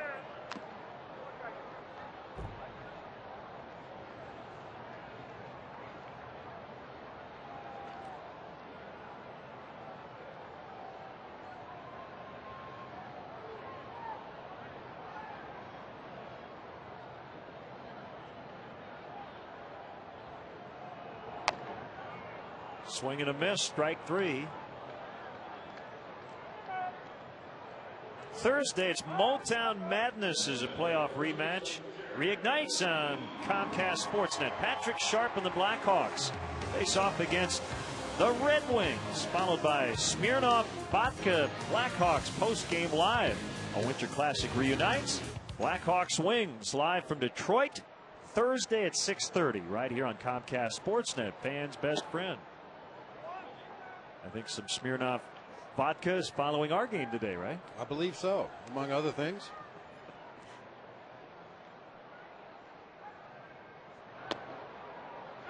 We'll have Lowe's Cubs post-game live right after the final pitch today. 2-0 to Lee.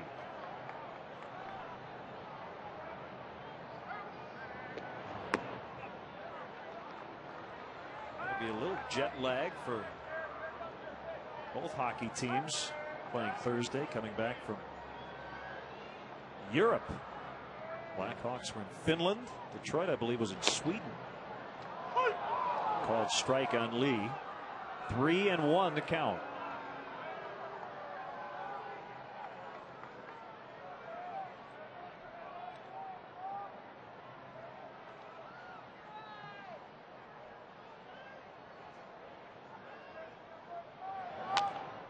Fouled off.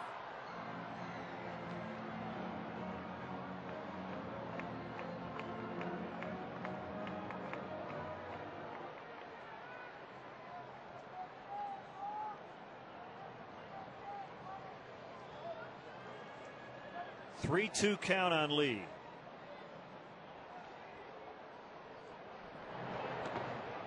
Ball 4. This will be the second time Derek, as a Cub, has hit at least 300 with 30 homers and 100 RBIs. Only 4 other Cubs have done that more than once. Hack Wilson, Ernie Banks, Billy Williams, and Sammy Sosa.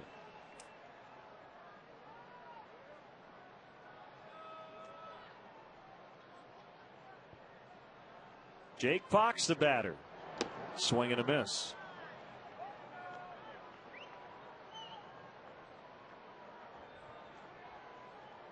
Lou Pinella's 265 wins going into today in his first 3 seasons. The 3rd highest total for any manager in the first full 3 years with the Cubs. Frank Chance and Charlie Grimm, only 2 managers with more wins. That's going back to the first decade of the last century and also the mid-30s.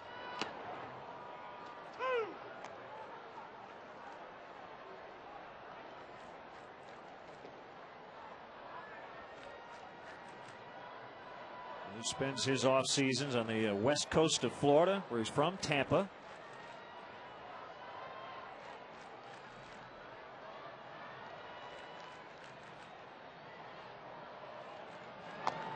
Outside, 2-2 to Fox.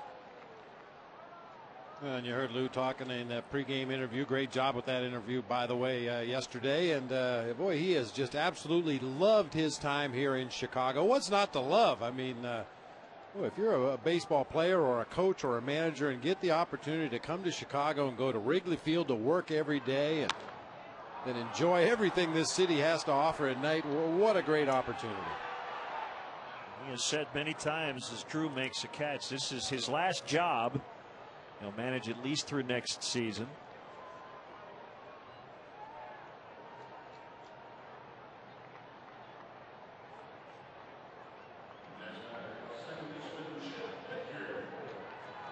Well, I think all of those things you mentioned are right at the top of the list. And then the carrot of winning that first World Series since 1908. That's what many, many managers have tried to do, and unfortunately haven't been able to done over the last 101 years.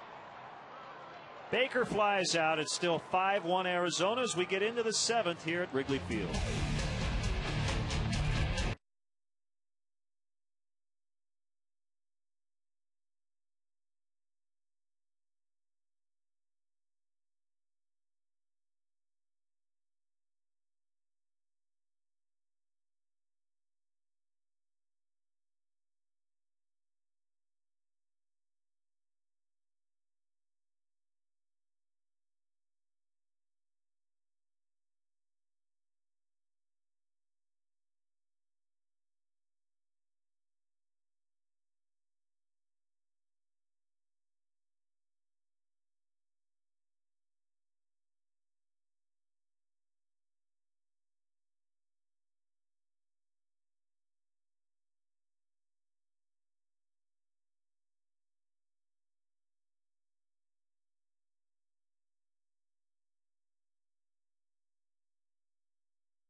Comcast Sportsnet Plus games all season long on CLTV, available on Comcast Digital Starter.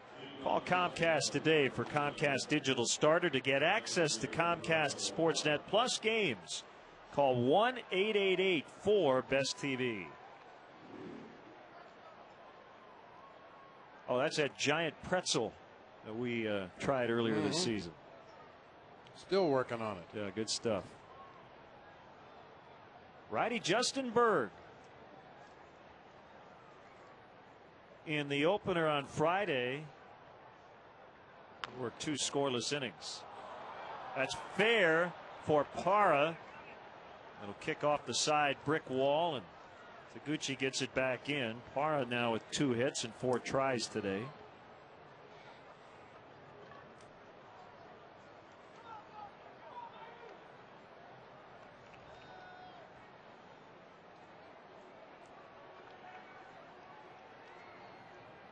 That's unfortunate for Berg because he actually beat Parra to the strike zone right there. Parra just with an emergency, very late swing, put it right inside the bag at third base for a double.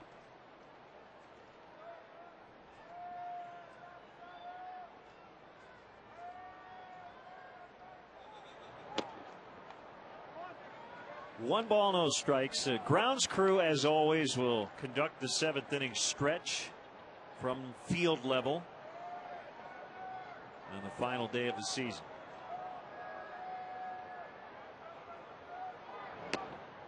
One and one to Upton, who has already struck out 3 times.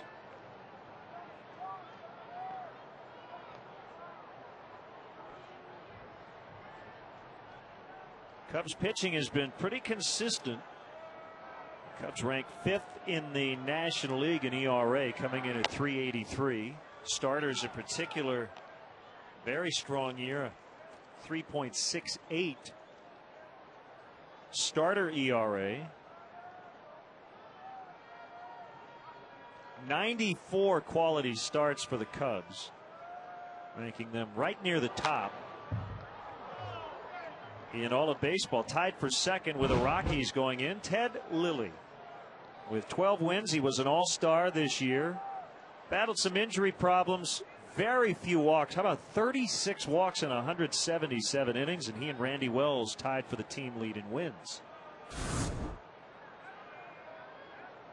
Kind of hard to believe, Bob. Next year will be Ted's final year of his contract as Upton strikes out. Seems like just yesterday he and Jim Hendry agreed to a 4-year contract while Jim Hendry was in the hospital. Well, Ted Lilly is another one of the Cubs players that has really embraced what it means to be a Cub and play in Wrigley Field as your home park and what the expectations of the fans are, and he has responded extremely well to the expectations. Good rip by Miguel Montero. Rookie Randy Wells probably won't win the Rookie of the Year, but he should get some votes. And he really came out of nowhere yesterday. Finished with a flourish. 7 shutout innings and a career best 10 strikeouts for Wells. You think about all the veterans in the starting rotation. He tied for the team lead in wins. He didn't even make his first start until May. 12-10 record, ERA just a little bit over 3 there.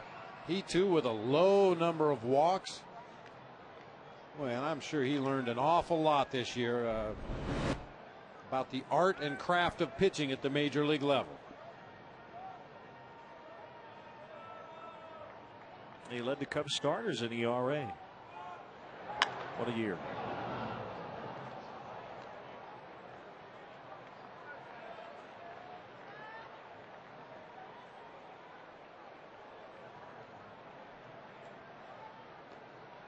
Carlos Zambrano will be the first to tell you it was a disappointing year for him. But I'll tell you what, he's been an all-star 3 times. 04, 06, 08. So I think he'll be back next year. I mean, back.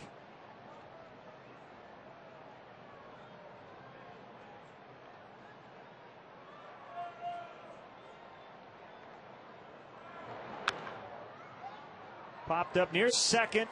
Terrio's going to catch it right in front of the bag. I really do believe Carlos is going to have a good year next year. I'm not sure if we'll ever get to the point where he won't have the occasional emotional flare-up. I just have a feeling he's going to come back strong and ready to get back to the guy we saw the last couple of years.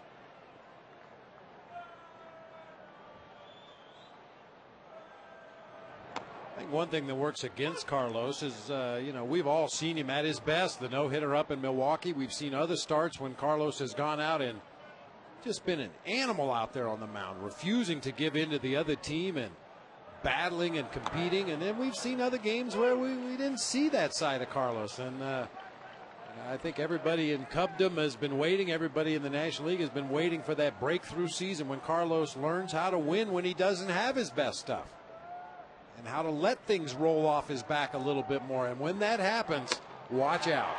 He actually had an ERA that was lower this year than each of his previous 2 seasons, believe it or not. But just 9 wins for Zambrano this season.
Reed Johnson leading off the bottom of the 7th. Cubs are down 5-1. Great job by the grounds crew with our 7th inning stretch. Doug Davis has been the man today. Deep to left for Reed Johnson.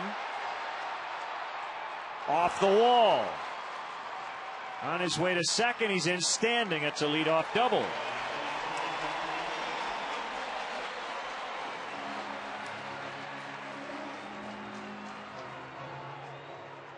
The wind kind of blowing across from the left field corner to the right field corner, but this is the kind of ball that will get out on a day like this. A line drive. Looked like Reed thought he might have had enough of it initially. Hit about 3/4 of the way up the vines out there in left field, but the throw back to second base was way offline. Leadoff double. Get some points here. Soto 0 for 2. Deep to center. Chris Young on a warning track. He's going to have just enough room. And we'll move Johnson to third with 1 out. Starting to get some good swings against Davis. I don't know if Gio can hit the ball any harder than that. He smoked that ball to straightaway center field, chasing Young all the way back to the very back of the warning track, giving Reed Johnson plenty of time to tag up and advance on to third base.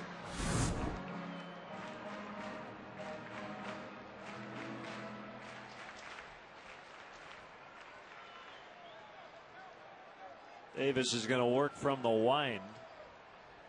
The way he winds up, Reed Johnson could maybe steal home standing. Davis with a quick late look at Johnson right before he got into his windup. Oh, he understands how slow his delivery is, and with an aggressive base runner over there at third base, he's going to try to keep him as close as possible. But even with that late check over there, you see he continues to look as he starts his delivery. I think you still have time. Not that that's a wise play, trailing by 4 runs here in the 7th, but it's something to file away for future reference.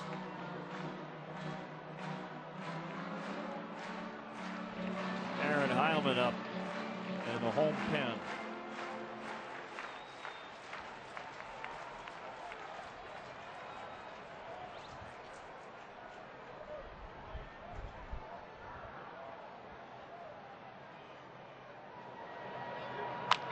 A ground ball. Johnson is going to score. Kicks up to Tracy, and he just beats Fuld to first base. So Sam Fuld all of a sudden now with 2 RBIs his last 2 at bats. A run producing machine. He's had a good day. All he had to do was break the seal. Get that first one. Reed Johnson off with contact there. Really, the third baseman was the only place that he probably would have held when that ball was put into play. The Diamondbacks playing back at the other 3 infield positions. Now Coy Hill pinch hitting in the pitcher's spot for Berg. Caught the outside corner. 5-2 Arizona.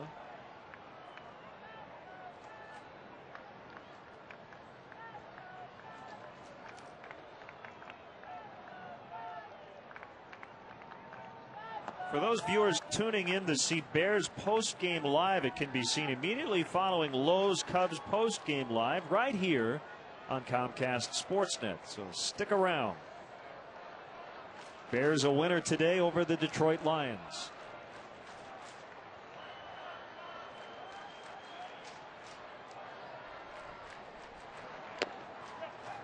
And we've been talking throughout the afternoon about Doug Davis's slow delivery and how a hitter has to do something to try to time that delivery. You may have noticed that time Coy Hill was taking practice swings as Davis was in the middle of his delivery. He's still waggling the bat there. Only now does he get it ready. You can get locked into position up there at the plate, and Davis starts his delivery, and you think, okay, I'm ready to hit. And then that slow wind up with a couple of pauses in the middle of it, and your wrists and your hands and your forearms get tighter and tighter and tighter as you're waiting for him to let go of the ball. You have to find something to stay loose until you want to get into a hitting position.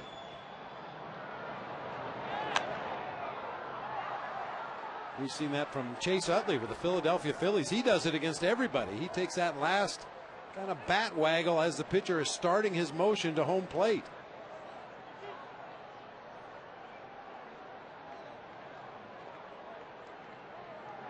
Sunny, cool, and breezy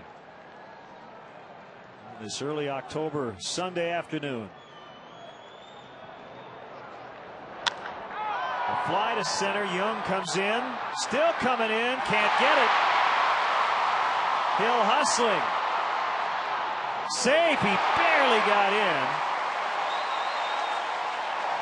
What a throw. I think that was Upton who fired a strike to Drew at second base, and he can't believe Hill was called safe.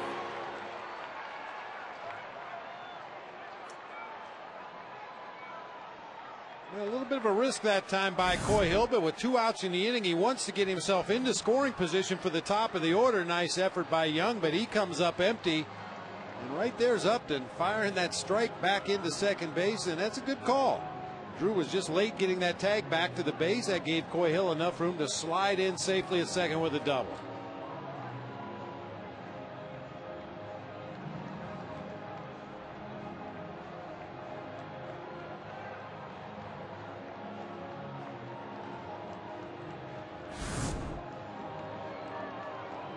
Taylor, and the way this season has gone, obviously, if you had to pick an MVP, at least from the offensive side for the Cubs, it would easily be Derek Lee for what he's done this year. But yeah, what Coy Hill was able to do while Giovanni Soto was on the disabled list, Coy caught every game, nearly every inning of every ball game, and did a great job for the pitching staff.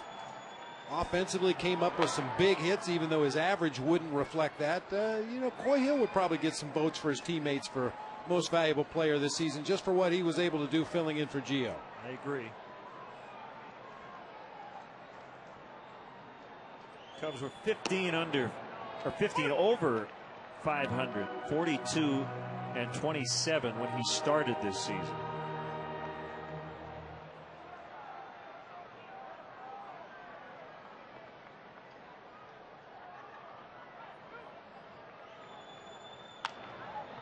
Back to Davis. He'll get Terrio, and that ends the inning. Cubs get one, but they still trail 5-2 after 7.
Fourth inning off Ryan Dempster.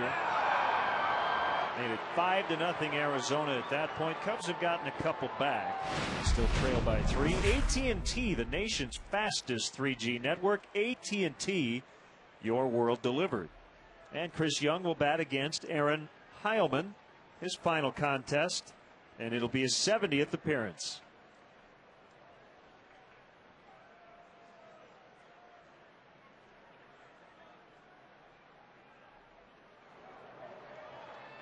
Good fastball for a strike. On a tail at the end.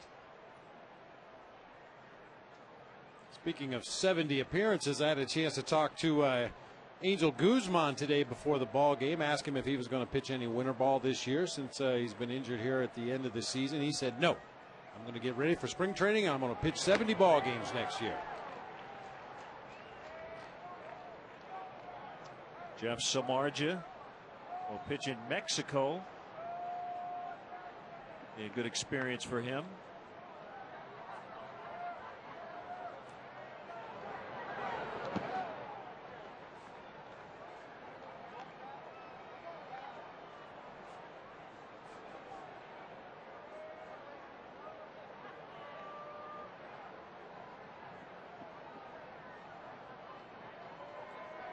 The Yankees tuning up for the playoffs.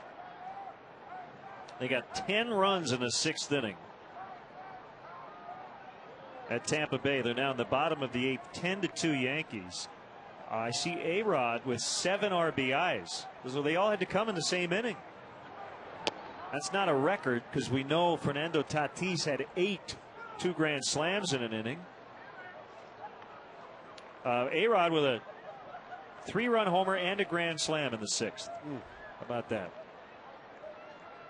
off 2 different pitchers.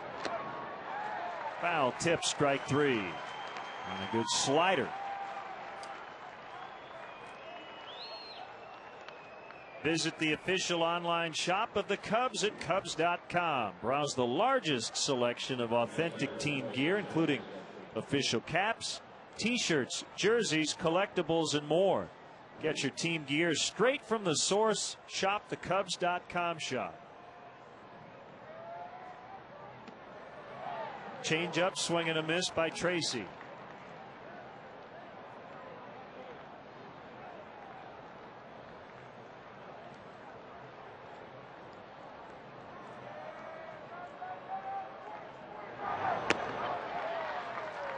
Another change, 0-2, 39,154 in the ballpark today. Cubs once again drawing over 3 million fans to Wrigley Field. And an 80 official home dates, not 81.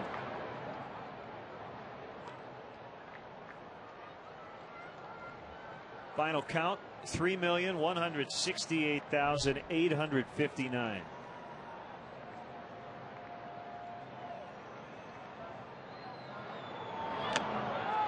Swing and a miss, strike 3. That time a fastball. 2 strikeouts for Heilman. And Cubs pitchers today have 15 strikeouts. It's become pretty commonplace when you face this Diamondbacks lineup. I mentioned Tracy, a very solid hitter, but even he goes down the strikes in this ball game. A lot of free swingers. If I told you and you didn't know the score, the Cubs would have 15 strikeouts and only 2 walks, you'd say, well, they're probably ahead, but they're trailing 5-2. Ojeda grounds to Terrio, a drop, still gets the out by a half step. Heilman with a nice 1-2-3-8 getting late. Cubs trail by 3. Taguchi, Lee, and Fox do up.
Okay, Gail, it's So Taguchi against the starter, Doug Davis. Diving catch, Stephen Drew. This will be the last inning for Davis.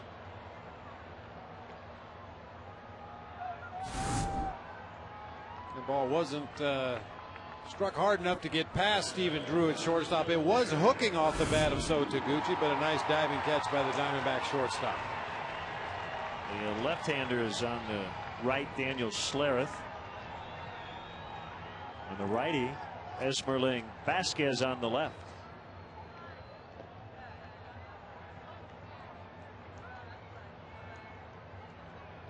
I say it's the last inning for Davis because of the double barrel action as Smiley Caridad up for the Cubs, and Davis due to lead off the ninth. But I suppose if he gets through this eighth quickly and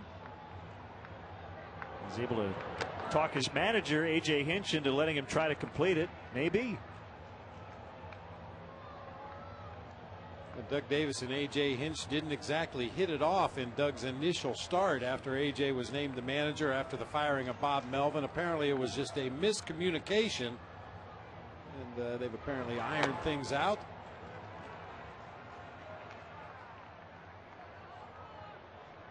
Well, a leadoff walk here might spell the end of his day. But he's been really good. Cubs have not really been able to figure him out in 2 shots against him this season.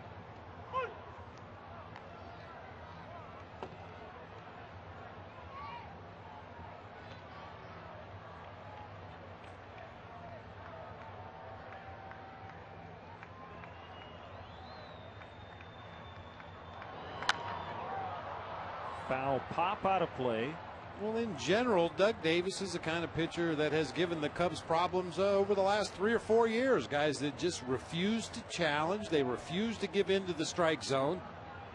Willing to throw off-speed pitches when they're behind in the count. Only throw the ball down the middle of the plate under rare circumstances and nibble, nibble, nibble.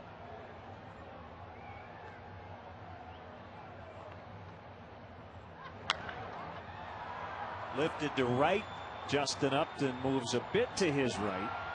2 outs.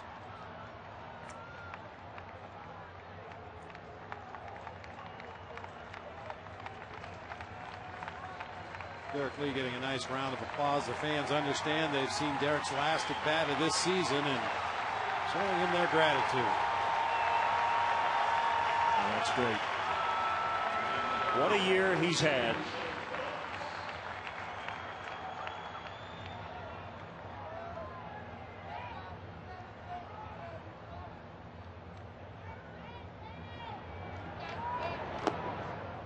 Low to Jake Fox.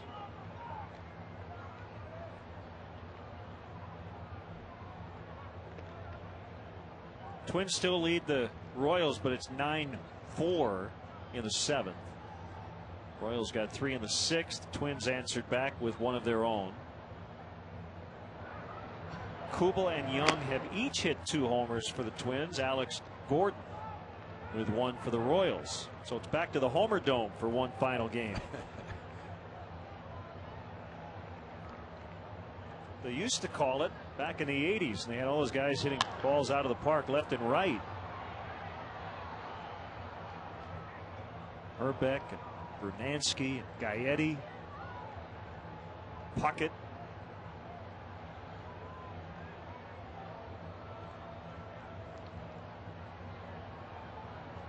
And we'll throw Dan Gladden in there, even though he didn't hit a lot of home runs, but he'd be upset if we didn't mention his name with the rest of the guys. Gladden.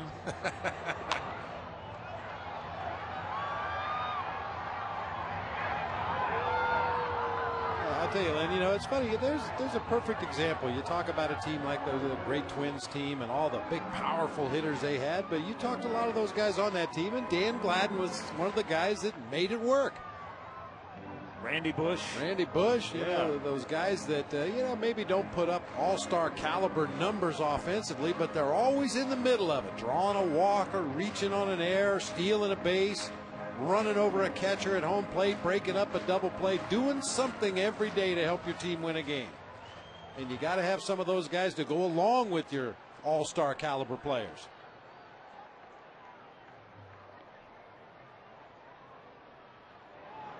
Swing and a miss to end the 8th. Most beautiful city in the world, Chicago. Nice day today here in early October as we finish up the season.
behind home plate and getting in the family photo. He says, "Excuse me, folks, but the Lord wants you to stop shaking the screen." Our Coors Light freeze cam.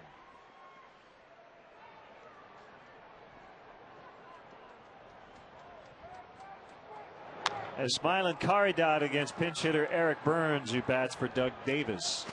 A foul strike. Ooh. And went tumbling. There he is again.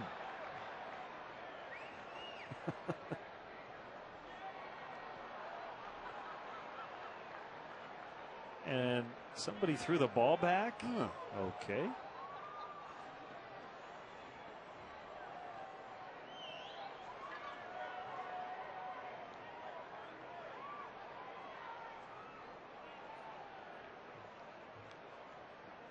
The kick, the pitch outside. Burns with 2 homers in game 1. 4 hits, 5 RBIs on Friday.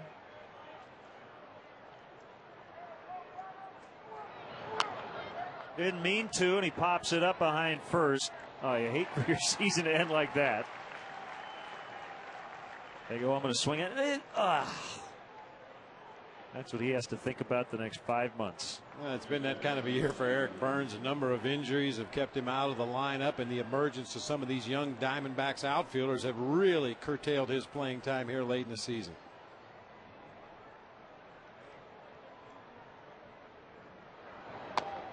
Apparently it's warmed up in the bleachers. It's one of those microclimates that we talk about. I know you have a tank top on underneath your turtleneck. You were going to bust out today. I'm glad you didn't.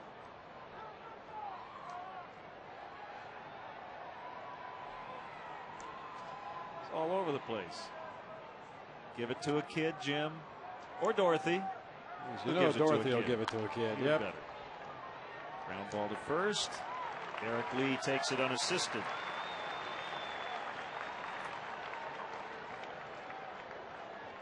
And we didn't have much of an opportunity to break out the tank tops this year with the Comcast Sportsnet logo on the chest. No. Which is a real good thing. We had a lot of rain.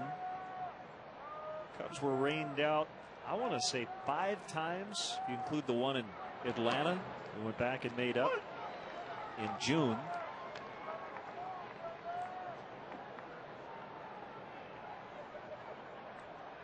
Dave Cello look-alike out there in the bleachers. 1-1. Sure it's not Dave Cello?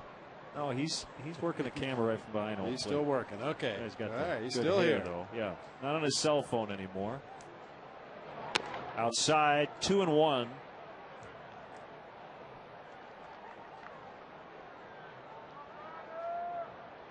Parra with 2 hits and an RBI in 4 at-bats. Now, some kudos to Carlos Marmol. Saw him before the game today. I said, you had a really good year. He said, really? I said, hey, you're the closer now. And he was 11 for 11, and I think he pitched better when he got more responsibility. Well, certainly his command got a lot better down the stretch. Didn't pitch himself into as many jams as he was earlier in the season. And he's the guy going into spring training next year. It's his job to lose, which is bad news for the National League. Ball 4 to keep the inning alive for Upton.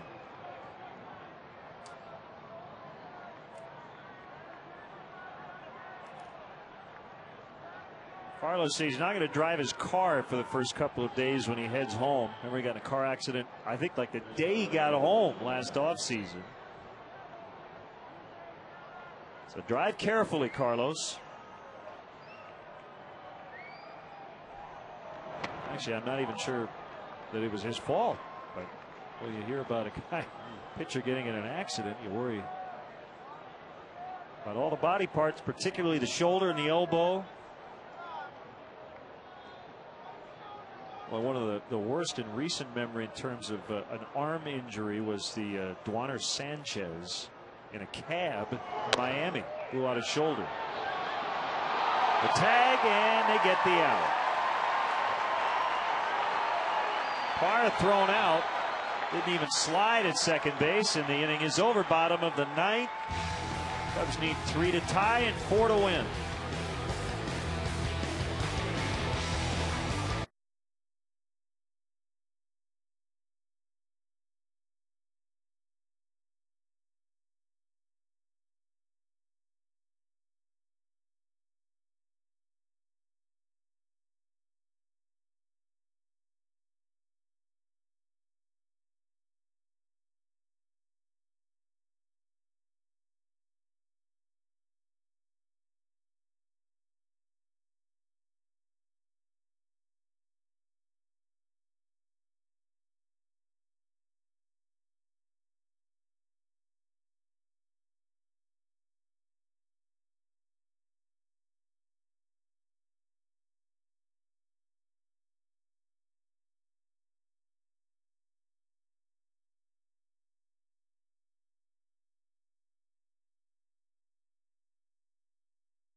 The year with his first career home run. Been like waiting till the last moment, but finally gets on that RBI board. His teammates gave him the silent treatment back in the dugout. Now, there have been a lot of forgettable days in the season of the Chicago Cubs, but this is a day Sam Fuld will never forget. And Sam with, let's see, well over 120 plate appearances before his first career homer and RBI. Juan Gutierrez, a rookie right-hander, trying to notch the save. Their closer, Chad Qualls, went down at the end of August with a dislocated left kneecap. Jeff Baker fouls it.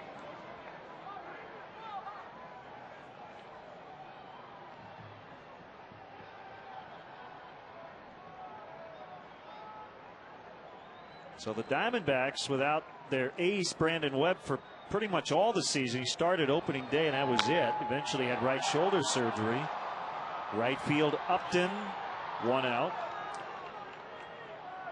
Connor Jackson with general illness, valley fever, or what he was battling, but he went on the DL in mid-May and hasn't played since. Chris Snyder, catcher, lower back pain, had surgery in September, and then the closer missing the final month or so.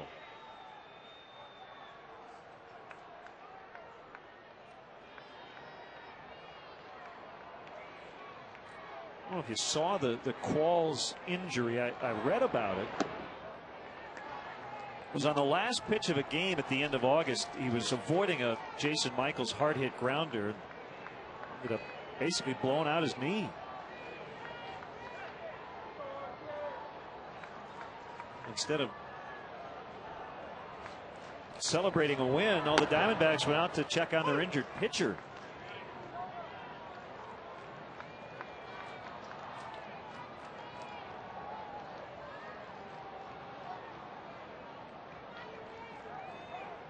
Gutierrez trying to notch his 9th save.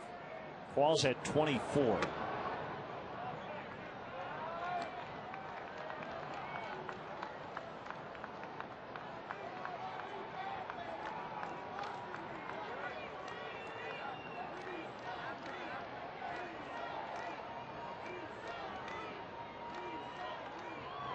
Johnson hits a roller to short.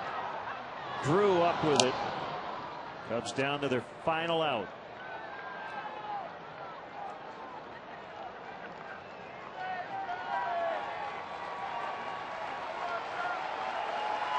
And Cub fans get on their feet.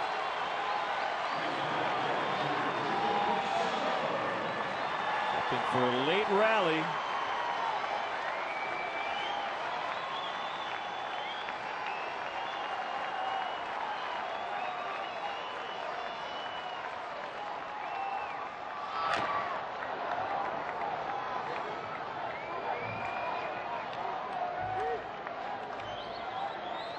One strike to Soto.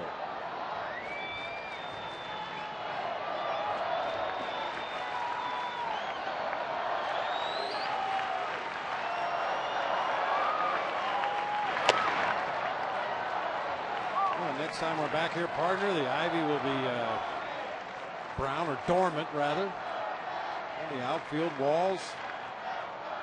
There'll be very few leaves on the trees out there. Another long John's on again. Yep. It'll be cold. The wind will be blowing in off the lake. And it'll be a new season, 2010. Swing and a miss. That's it. The season is over as Soto strikes out. The Diamondbacks take the series. And the Cubs finish the season at 83-78. A winning season for the third.